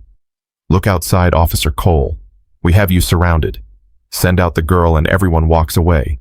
Refuse and we burn that house to the ground with everyone in it." Marcus's jaw tightened. "They're making their move. Let me see that." Sarah took the phone, read the message, and cursed under her breath. They're bluffing. They wouldn't actually... A crash from the front of the house cut her off. Then another, glass shattering. The smell hit them immediately. Gasoline. They're not bluffing. Marcus grabbed Eleanor's arm. Get Lily. Now. We're going out the back. Eleanor ran toward the bedroom. Marcus and Sarah moved to the back door, weapons drawn. Smoke was already curling under the front door. They had minutes, maybe less. Marcus! Lily's voice high and terrified. She came running down the hallway, Shadow and Luna flanking her. Eleanor was right behind her, face white with fear. Out the back, Marcus ordered. Stay close to me. He opened the door and stepped into the yard. 3 men were waiting. The first one rushed him before he could raise his weapon. Marcus sidestepped, drove his elbow into the man's throat, and sent him sprawling. The second came from the left. Sarah fired twice, and he went down screaming. The third pulled a gun. Luna launched herself through the air. She hit the man's arm just as he fired, her jaws clamping down with crushing force. The shot went wild. The man screamed, trying to shake her off, but Luna held on, snarling, her body twisting as she dragged him to the ground. Then another shot. Luna yelped a sound that tore through Marcus's heart and collapsed in the snow. Luna! Lily screamed. Shadow was already moving. He hit the shooter like a freight train, driving him into the ground with bone-jarring force. The man's screams became gurgles as Shadow's teeth found his throat. Shadow, hold, Marcus commanded. The dog obeyed, pinning the man down, but his eyes were wild with rage. Marcus ran to Luna. She was lying on her side, breathing hard, blood seeping from a wound in her hindquarters. Her eyes found his, filled with pain, but still alert. She's alive, he breathed. Sarah, she's alive. We need to move. Sarah was pulling Eleanor toward the back fence. More are coming. I can hear them. Marcus scooped Luna into his arms. The dog whimpered but didn't struggle. Lily was beside him instantly, tears streaming down her face. Is she going to die? Please, she can't die. She can't. She's going to be fine. Marcus didn't know if it was true, but he said it anyway. Shadow, come. We're moving. They went over the back fence and into the neighboring yard. Behind them, Eleanor's house was fully engulfed now, flames leaping into the night sky. Sirens wailed in the distance. Where do we go? Eleanor gasped, struggling to keep up. The vet clinic on Oak Street. Marcus's mind raced. Dr. Porter, she'll help us. That's Lena Porter's aunt. She's on the approved list for animal emergencies. I know. Marcus shifted Luna in his arms, feeling her warm blood seep through his jacket. And right now, this is definitely an emergency. They moved through the residential streets, avoiding main roads, ducking behind parked cars whenever headlights appeared. Lily held Shadow's collar like a lifeline, her small face set with determination even as tears continued to fall. She saved me, Lily whispered. She jumped in front of me. Why did she do that? Because she loves you. Marcus's voice was rough. That's what family does. But she's not my family, she's just a dog. No. Marcus looked down at the child who had already lost so much. She's your father's dog. She's been protecting you since the day you were born, and she'll keep protecting you as long as she's breathing. Lily was quiet for a moment. Then she reached out and touched Luna's head, her small fingers gentle against the dog's fur. You're going to be okay, she whispered. I promise. You're going to be okay. Luna's tail moved weakly. Once. Twice. A promise returned. The veterinary clinic was dark when they arrived, but Marcus pounded on the back door until a light flickered on inside. Dr. Lucia Porter, Sarah's aunt, a woman in her 60s with kind eyes and steady hands, opened the door in her bathrobe. Officer Cole, what in the world? No time to explain. Marcus pushed past her, carrying Luna toward the examination room. She's been shot. She needs surgery. Doctor, Porter's expression shifted from confusion to focused competence in an instant. Put her on the table. Sarah, scrub in. I need you to assist. I'm not trained. You'll learn fast. For the next hour, Marcus sat in the waiting room with Lily, Eleanor, and Shadow. The big German shepherd had positioned himself at the door of the examination room, refusing to move, his eyes fixed on the place where Luna had disappeared. Lily leaned against Marcus's shoulder, exhausted, but unable to sleep. Is she going to make it? Dr. Porter is the best vet in the county. Marcus put his arm around her. Luna's in good hands. My daddy used to say that about the doctors when my mom got sick. Lily's voice was barely audible. She didn't make it either. Marcus didn't have words for that, so he just held her tighter. His phone buzzed. A text from Jake. It's done. Package delivered. They're coming. Marcus closed his eyes and let out a breath he hadn't realized he'd been holding. The plan had worked. Jake had made it to the state police barracks in Montpelier. He'd walked into the headquarters at 2 a.m, covered in dirt and blood, and demanded to speak to whoever was in charge of public corruption cases. He'd told them everything, confessed to his role in Daniel Brennan's death, named every name he knew, and he'd brought proof. Marcus had given him the backup copy of Daniel's evidence before they'd separated. The USB drive, the photographs, copies of the most damning documents. Everything Hargrove had tried to bury. Now the cavalry was coming. Marcus. Eleanor's voice pulled him from his thoughts. She was looking at her phone, her face pale. You need to see this. She handed him the device. A news alert was scrolling across the screen. Breaking: multiple arrests underway in Cedar Brook. FBI and state police conducting coordinated operation targeting local officials. Mayor Thomas Reed taken into custody. Police Chief Patricia Warren arrested at her home. Developer Victor Hargrove sought for questioning. Marcus read it twice. It's happening, he breathed. It's actually happening. There's more. Eleanor scrolled down. They're saying it's connected to the death of a police officer 2 weeks ago, a Sergeant Daniel Brennan. They're saying it wasn't an accident. Lily lifted her head. Daddy. Marcus turned to her. Her eyes were wide, shimmering with tears, and something else. Something that looked almost like hope. Yeah, sweetheart. It's about your daddy. He took her hands in his. The people who hurt him, they're being arrested right now. All of them. Because of what your father found, and because you were brave enough to help us find it. I didn't do anything. I just showed you where the bear was. That was everything, Lily. That was everything. The tears fell freely now, but there was something different about them. Not just grief anymore. Relief. The beginning of healing. Daddy was right, she whispered.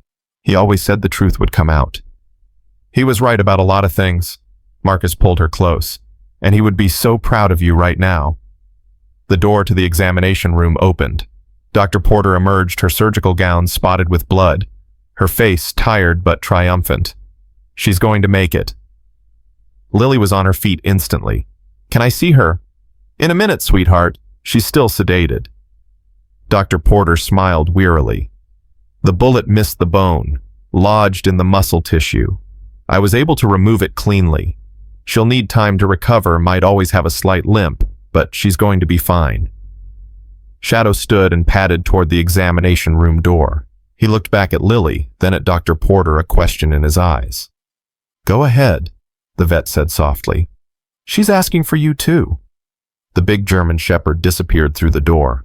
A moment later, a soft whine echoed from inside Luna, recognizing her partner. Lily followed her footsteps, quick and eager. Marcus stayed behind with Eleanor and Sarah.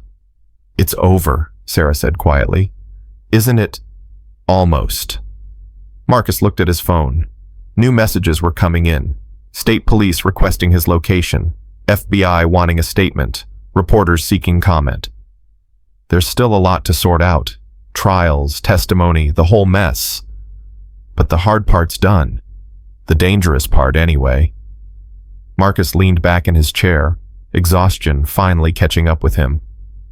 The hard part for Lily, for this town that's just beginning. Eleanor sat down beside him. She's going to need someone, the old woman said. When all this is over, she can't go back into the system, not after everything she's been through. She won't. Marcus met her eyes. I'm going to make sure of that. You can't adopt her. You're a single cop with a dangerous job and no family support. I know. He glanced toward the examination room where Lily's voice could be heard, soft and soothing, talking to Luna. But she can stay with you, if you're willing. Eleanor was quiet for a long moment. I've been alone a long time, she finally said. Since my husband passed, I told myself I was too old for children, too set in my ways. And now, Eleanor's eyes were wet when she looked up. Now I think maybe I've been waiting for her, without even knowing it. Dawn broke over Cedar Brook with a cold, clear light. Marcus stood outside the veterinary clinic watching the sun rise over a town that would never be the same. Federal vehicles lined the main street. News vans had gathered at the police station. The story was everywhere now, local news, national news, spreading across the internet like wildfire. The corruption that had poisoned Cedar Brook for years was finally being exposed. His phone rang, an unfamiliar number. Officer Cole, this is Special Agent Michael Torres, FBI. I understand you're the one who broke this case open. I had help, a lot of help. So I hear. A 7-year-old girl and 2 police dogs. Torres's voice held a note of admiration. That's one hell of a story. It's her father's story, Sergeant Daniel Brennan. He did all the work. He paid the price. We just finished what he started. Well, we're going to need your testimony. Yours and the girls. This case is going to trial, and it's going to be the biggest thing this state has seen in decades. We'll be ready. One more thing. Torres paused. Victor Hargrove. We haven't found him yet. His office is empty. His house is cleared out. Any idea where he might have gone? Marcus felt a chill run down his spine. No, but I'd suggest checking the airports and the border. Already on it. Just wanted you to know until we have him in custody, you and everyone connected to this case should stay alert. Men like Hargrove don't go down without a fight. The call ended. Marcus stood there for a moment processing. Hargrove was still out there. Still dangerous. The head of the snake hadn't been cut off yet. The clinic door opened behind him. Lily emerged bundled in a borrowed coat, Shadow walking steadily at her side. Her eyes were red from crying, but there was a peace in her face that Marcus hadn't seen before. Dr. Porter says Luna can come home in a few days, she said. She says I can visit every day until then. That's good news. Marcus. Lily looked up at him, her expression suddenly serious. What happens now? To me, I mean. Where do I go? Marcus knelt down to her level. That depends on what you want. Eleanor has offered to take care of you. She wants you to live with her if you're willing. Lily's eyes widened. Really? Forever? We'd have to work out the legal stuff. But yeah, forever. Lily was quiet for a moment. She looked at Shadow, who pressed against her leg reassuringly, then back at Marcus. What about you? What about me? Will you still come see me? You and Sarah. Her voice trembled slightly. I don't want to lose you too. Marcus felt his heart crack open. Hey. He took her hands in his. You're not losing anyone. Sarah and I will be around so much you'll get sick of us. We'll bring the dogs for visits. We'll help you with homework. We'll be at every birthday party and school play and whatever else you want us at. He smiled. You're stuck with us now, kid. That's just how it is. Lily launched herself into his arms. He held her tight, this brave little girl who had lost everything and still found a way to keep going, who had trusted 2 strangers and 2 dogs to protect her, who had carried her father's secret without even knowing it.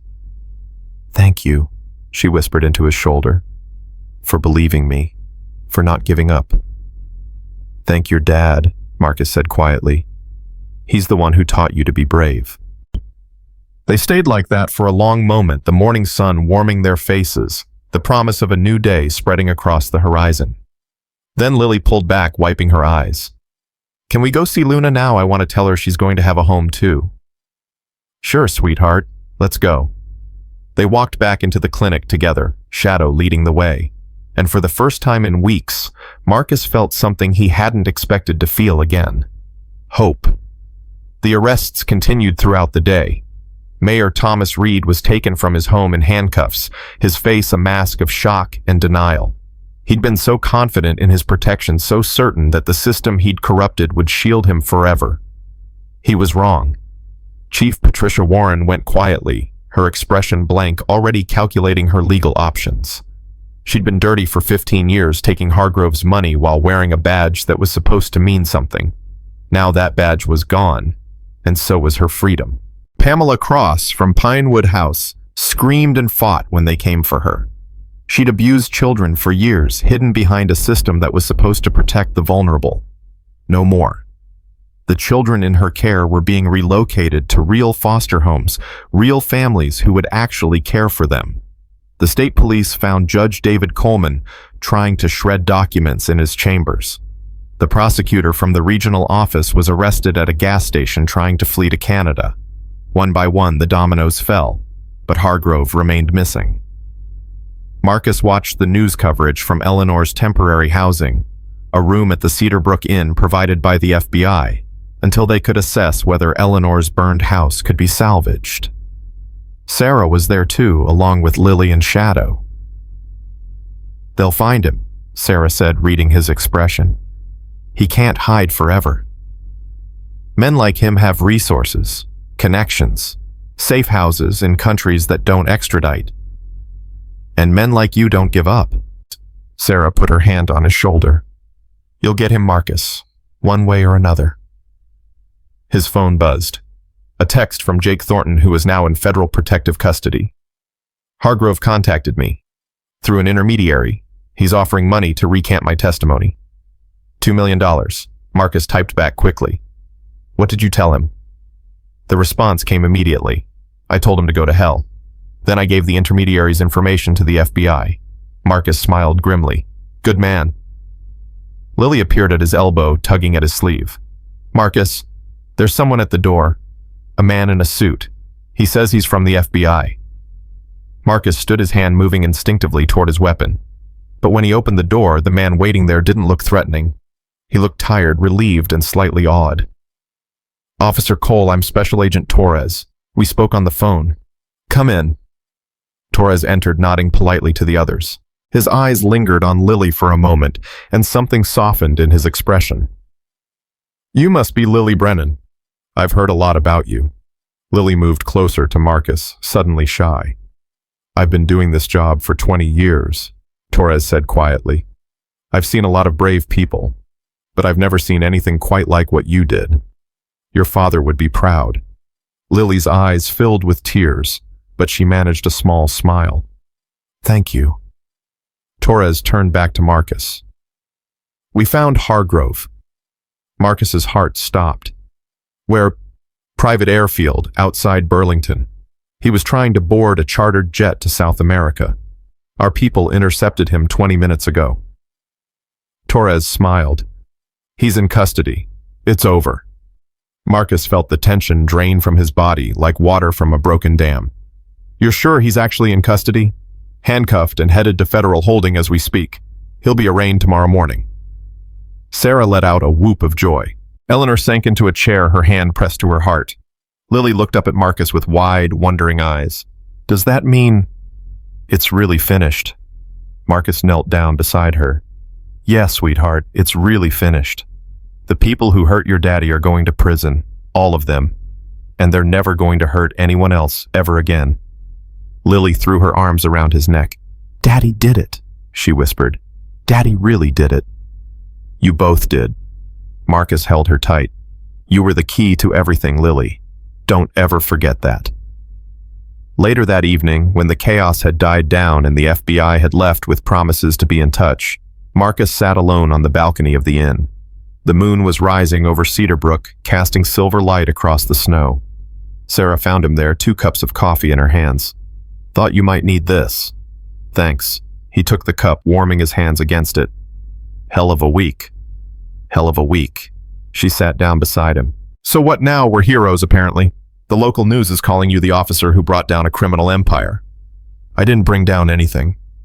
Daniel Brennan did. And Lily. And Jake. And Eleanor. And you." He shook his head. "I just happened to be in the right place at the right time. That's not how Lily sees it." Marcus was quiet for a moment. "She asked me something today, when we were waiting for news about Luna." "What?" She asked if I thought her daddy was watching, from heaven or wherever. Marcus stared into his coffee. I didn't know what to say.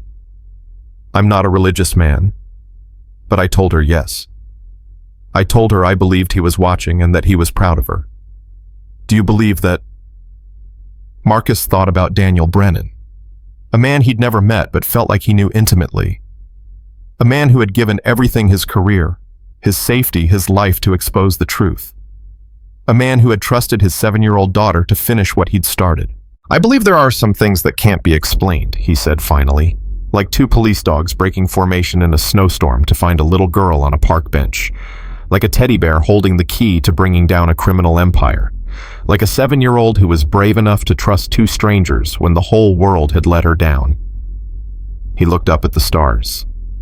Maybe that's not heaven. Maybe it's just love echoing through the universe long after the person who felt it is gone. He smiled sadly. Either way, Daniel Brennan's love saved his daughter, and that's enough for me.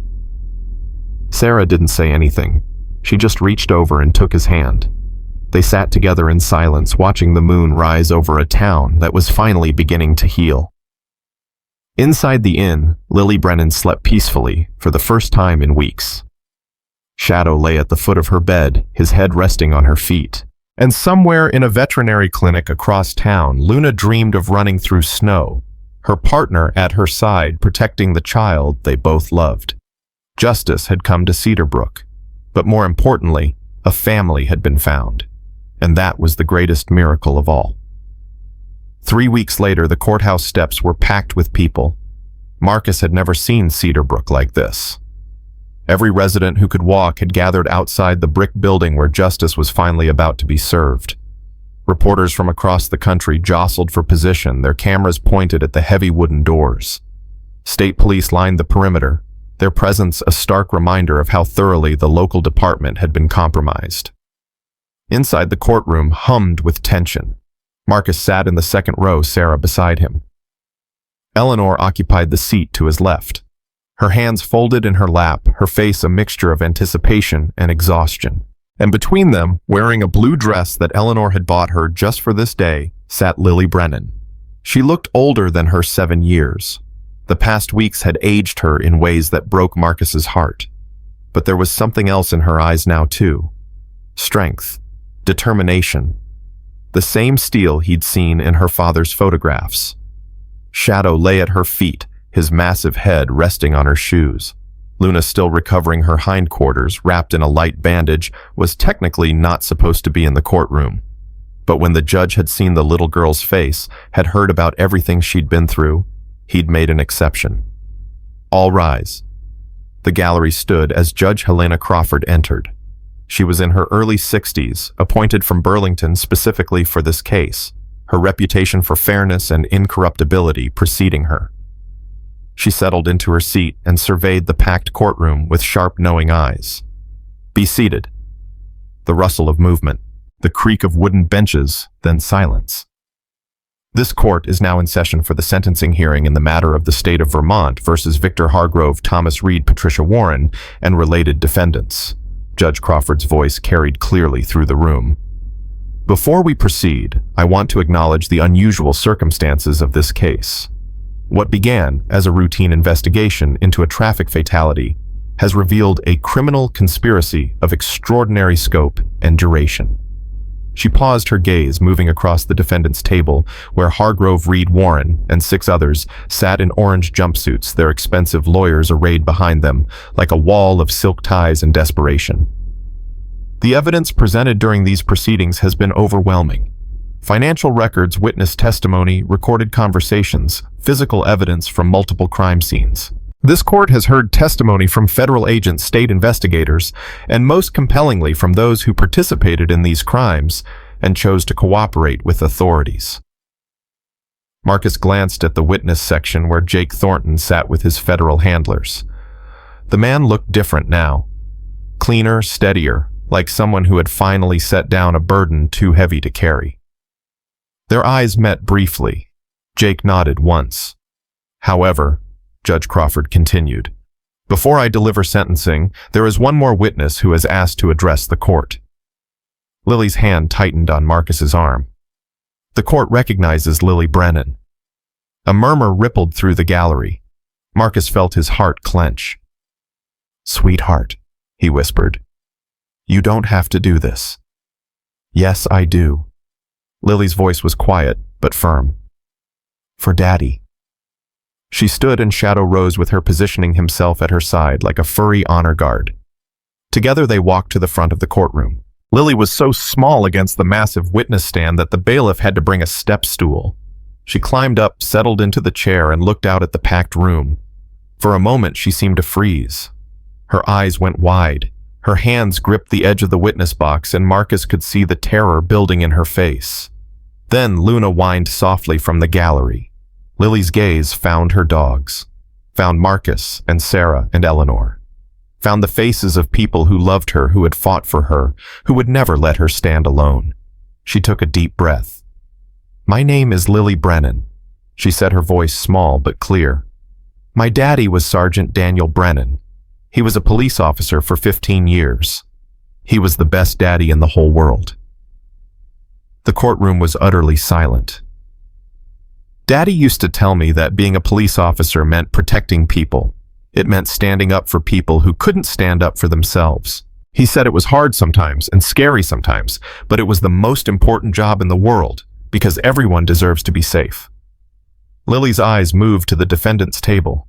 Victor Hargrove stared back at her, his face blank. "Those people killed my daddy." Her voice didn't waver.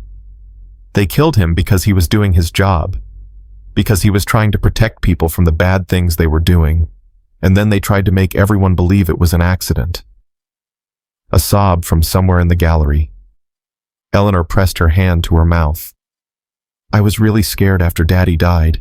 I didn't have anyone. They put me in a place where the lady was mean and no one believed me when I said Daddy didn't just drive off that road." Lily's lip trembled, but she pressed on. "I thought maybe everyone had forgotten about him. I thought maybe the truth didn't matter anymore." She looked at Marcus. "But then I met some people who believed me, who asked questions even when it was dangerous, who didn't stop until they found out what really happened." Tears were streaming down her face now, but she didn't wipe them away. "And I found out that my daddy left a message. He left evidence. He knew something might happen to him, and he made sure the truth could still come out." Lily turned back to face the judge. "I'm just a kid. I don't understand everything about what happened or why. But I know that my daddy was a hero. And I know that those people are not." She pointed at the defendant's table. "They hurt my daddy. They hurt me. They hurt this whole town. And they need to go to prison forever so they can't hurt anyone else." She took one more breath, and when she spoke again, her voice was stronger than Marcus had ever heard it. "My daddy said the truth always comes out. He was right. And I hope he's watching right now because I want him to know we did it, Daddy. We finished it." The courtroom erupted. Applause, despite the bailiff's attempts to restore order. Tears from the gallery, reporters frantically scribbling notes. And through it all, Lily climbed down from the witness stand and walked back to her seat, Shadow padding faithfully beside her. She sat down between Marcus and Eleanor, and both of them wrapped their arms around her. "I'm proud of you," Marcus whispered. "So proud." "Do you think Daddy heard?" Marcus looked at the ceiling as if he could see through it to whatever lay beyond. "Yeah, sweetheart. I think he heard every word." Judge Crawford waited until order was restored before she spoke again. "Thank you, Miss Brennan." Her voice was thick with emotion. "Your testimony will be entered into the official record of these proceedings." She turned to face the defendants. Victor Hargrove. Hargrove stood his lawyer beside him. "You have been convicted of murder in the first-degree racketeering, drug trafficking, bribery of public officials, and conspiracy to obstruct justice. The evidence against you is overwhelming and irrefutable. You built a criminal empire on the suffering of others, and when a good man threatened to expose you, you had him murdered." Her voice hardened. "This court sentences you to life imprisonment without the possibility of parole." Hargrove's face went white. His lawyer began to sputter objections, but Judge Crawford silenced him with a look. "Thomas Reed." The former mayor stood on shaking legs. You swore an oath to serve the people of Cedarbrook. Instead, you served yourself. You accepted bribes, obstructed investigations, and helped cover up the murder of a police officer. This court sentences you to 35 years in federal prison." Reed collapsed back into his chair, his head in his hands. Patricia Warren. The former police chief stood ramrod straight, her face a mask. "You betrayed your badge, your department, and every officer who served under you, believing you were worthy of their trust. You protected criminals instead of citizens. You allowed a good man to die and helped hide the truth." Judge Crawford's voice dripped with contempt. "This court sentences you to 40 years in federal prison." Warren's mask cracked. For just a moment, Marcus saw the fear underneath. One by one, the other defendants received their sentences. Pamela Cross got 25 years for child abuse and conspiracy. The corrupt judge, the prosecutor, the city officials, all of them heard their fates pronounced in Judge Crawford's unwavering voice. Finally, it was Jake Thornton's turn. He stood slowly, his face pale but resolved. "Jacob Thornton." Judge Crawford's tone was different now, less harsh. "You participated in the murder of Sergeant Daniel Brennan. There is no minimizing that crime. However, this court has also considered your full cooperation with federal authorities, your testimony against your co-conspirators, and the genuine remorse you have demonstrated throughout these proceedings." Jake's hands were shaking. "It is the judgment of this court that you be sentenced to 5 years probation with mandatory community service and participation in victim outreach programs. Additionally, you will provide ongoing testimony in any related proceedings as required by federal authorities." Jake's knees buckled. His handlers caught him. "This sentence reflects the court's belief that redemption is possible." Judge Crawford continued, "Even for those who have committed terrible acts. Do not waste this second chance, Mr. Thornton." "I won't." Jake's voice was barely a whisper. "I swear I won't." The judge nodded, then addressed the room. "Justice has been served today, but let us not forget the cost at which it came. Sergeant Daniel Brennan gave his life in pursuit of the truth. His sacrifice and the courage of those who continued his work have freed this community from a cancer that had been growing for years." She looked directly at Lily. "Miss Brennan, your father was a hero. Never forget that. And never forget that you too are a hero. What you did trusting strangers, helping them find the evidence testifying here today, required more courage than most adults will ever possess." Lily straightened in her seat. "The court is adjourned." The gavel fell and the room exploded into noise and motion. Reporters rushed toward the exits to file their stories. Federal agents moved to escort the prisoners away. Families of those affected by Hargrove's crimes embraced each other, tears of relief streaming down their faces. And in the middle of it all, Lily Brennan sat quietly between the people who had become her family, her dogs at her feet, finally allowing herself to believe it was really over. The ceremony at the police station happened 3 days later. Marcus had spent those days helping to rebuild what Hargrove's corruption had destroyed. A new police chief was being appointed, someone from outside Cedarbrook, vetted thoroughly by federal authorities. New officers were being recruited to replace those who had been compromised. The department was starting over. But today wasn't about the department. Today was about 2 very special officers who had served with distinction and were finally going home. The station's small conference room was packed. Officers from departments across the state had come to pay their respects. Representatives from the K-9 training facility where Shadow and Luna had been raised. Members of the community who had heard what the dogs had done and wanted to witness this moment.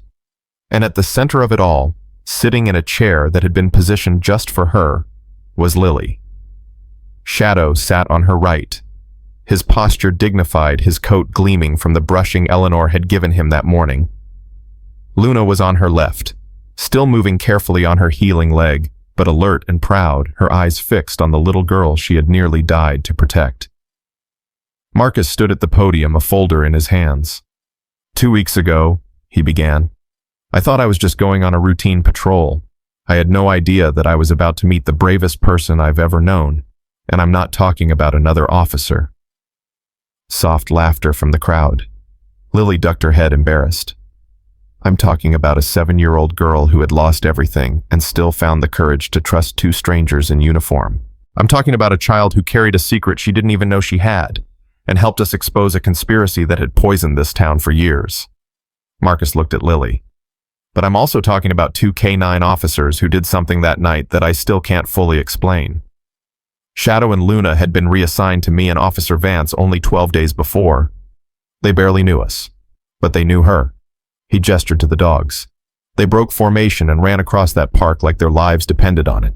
They found Lily when she was alone and freezing, and they refused to leave her side.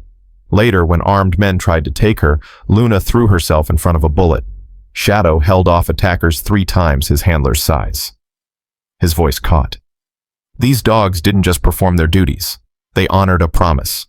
The promise every K-9 team makes to their handler that they will protect what matters most, no matter the cost. Shadow and Luna's handler, Sergeant Daniel Brennan, is gone. But his dogs remembered. They found his daughter. They protected her. They helped bring his killers to justice. Marcus opened the folder.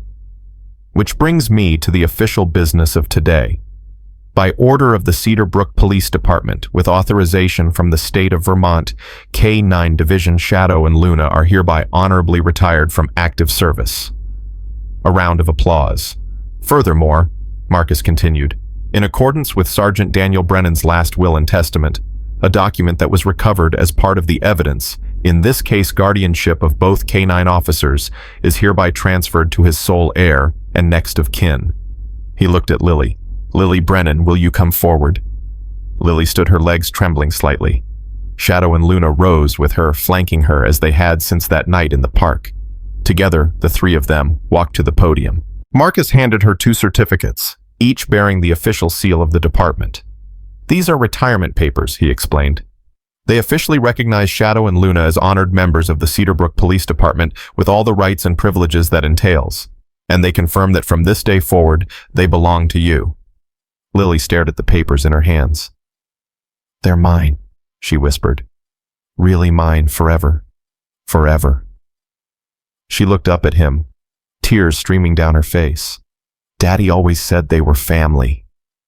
They are family. Marcus crouched down to her level. And so are we. All of us. That's what today is about, Lily.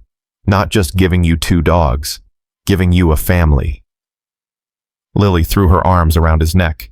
The room erupted in applause again, louder this time, sustained. Officers wiped their eyes. Eleanor was openly weeping. Sarah stood at the back of the room, her hand pressed to her heart, a smile on her face.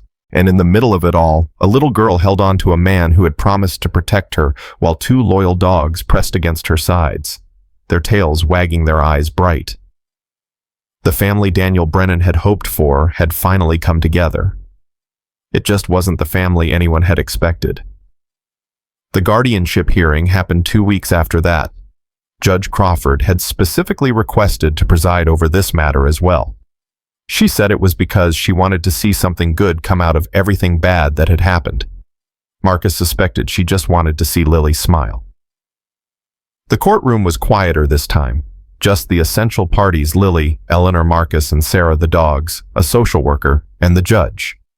Eleanor sat in the petitioner's chair, her hands folded in her lap, her face calm, but her eyes betraying her nerves. She was 68 years old, a widow living on a fixed income in a house that had just been partially rebuilt after being burned to the ground. On paper, she was perhaps not the ideal candidate for guardianship of a traumatized 7-year-old, but papers didn't tell the whole story. Mrs. Walsh, Judge Crawford began, you've submitted a petition for permanent guardianship of Lily Brennan.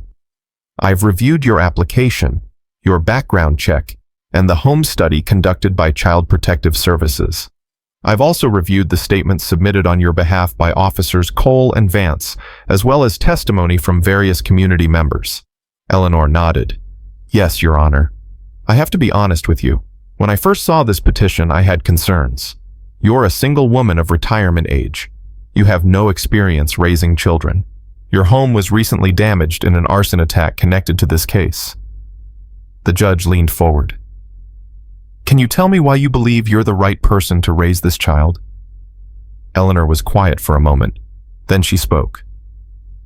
Your Honor, everything you said is true. I'm old. I'm alone.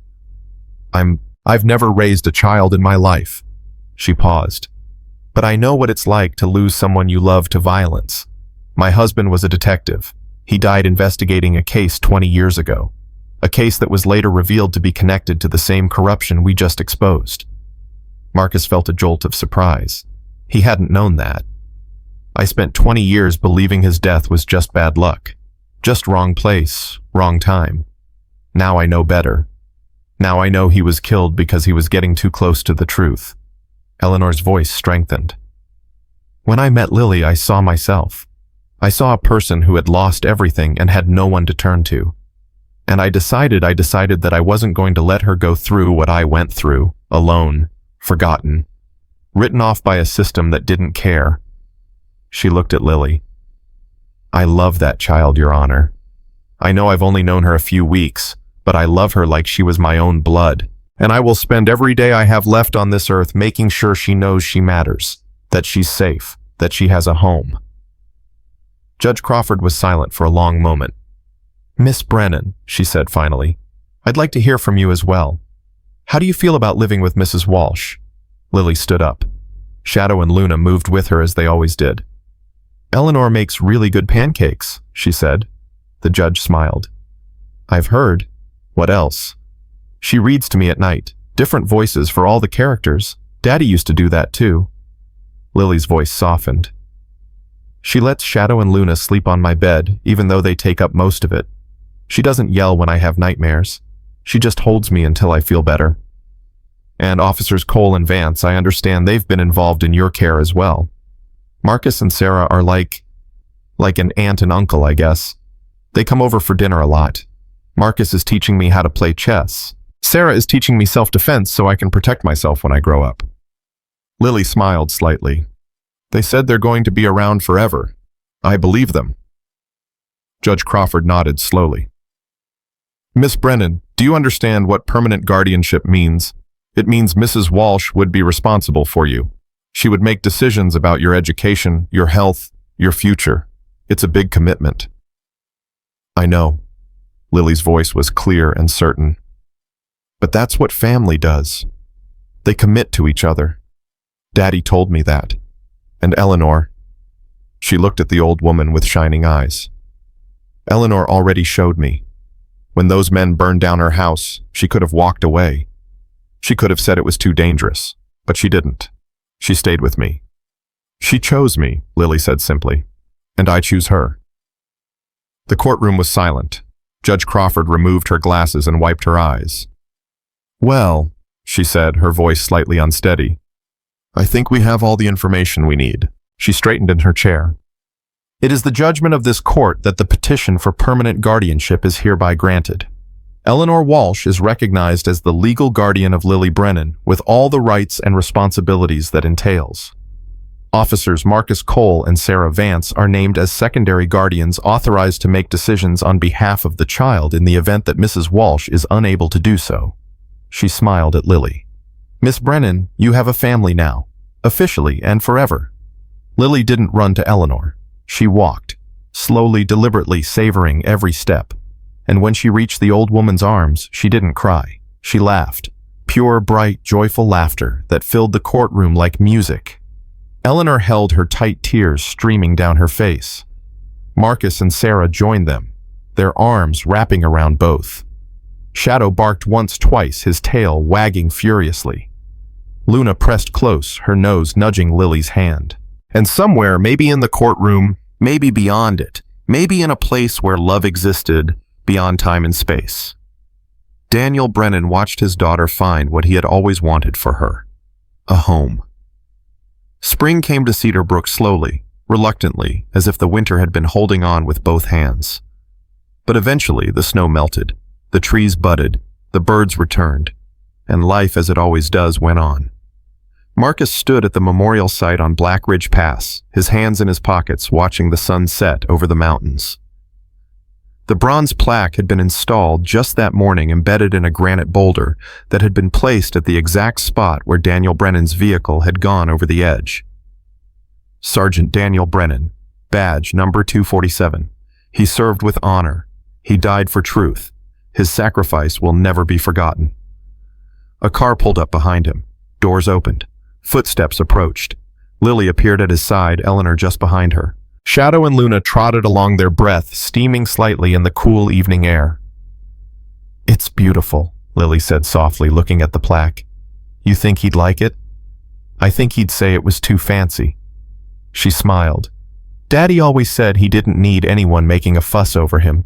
He just wanted to do his job and come home to me." Marcus nodded. He was a humble man. The best kind. They stood in silence for a moment, watching the colors shift across the sky. Orange to pink to purple, the mountains turning to silhouettes against the fading light. "Marcus," Lily's voice was thoughtful, "do you think there are other places like Cedar Brook?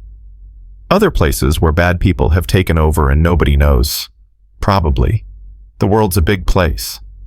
And there are kids in those places, kids like me who lost their parents because someone wanted to keep a secret." "I imagine so." Lily was quiet for a long moment. "When I grow up," she said finally, "I'm going to be a police officer.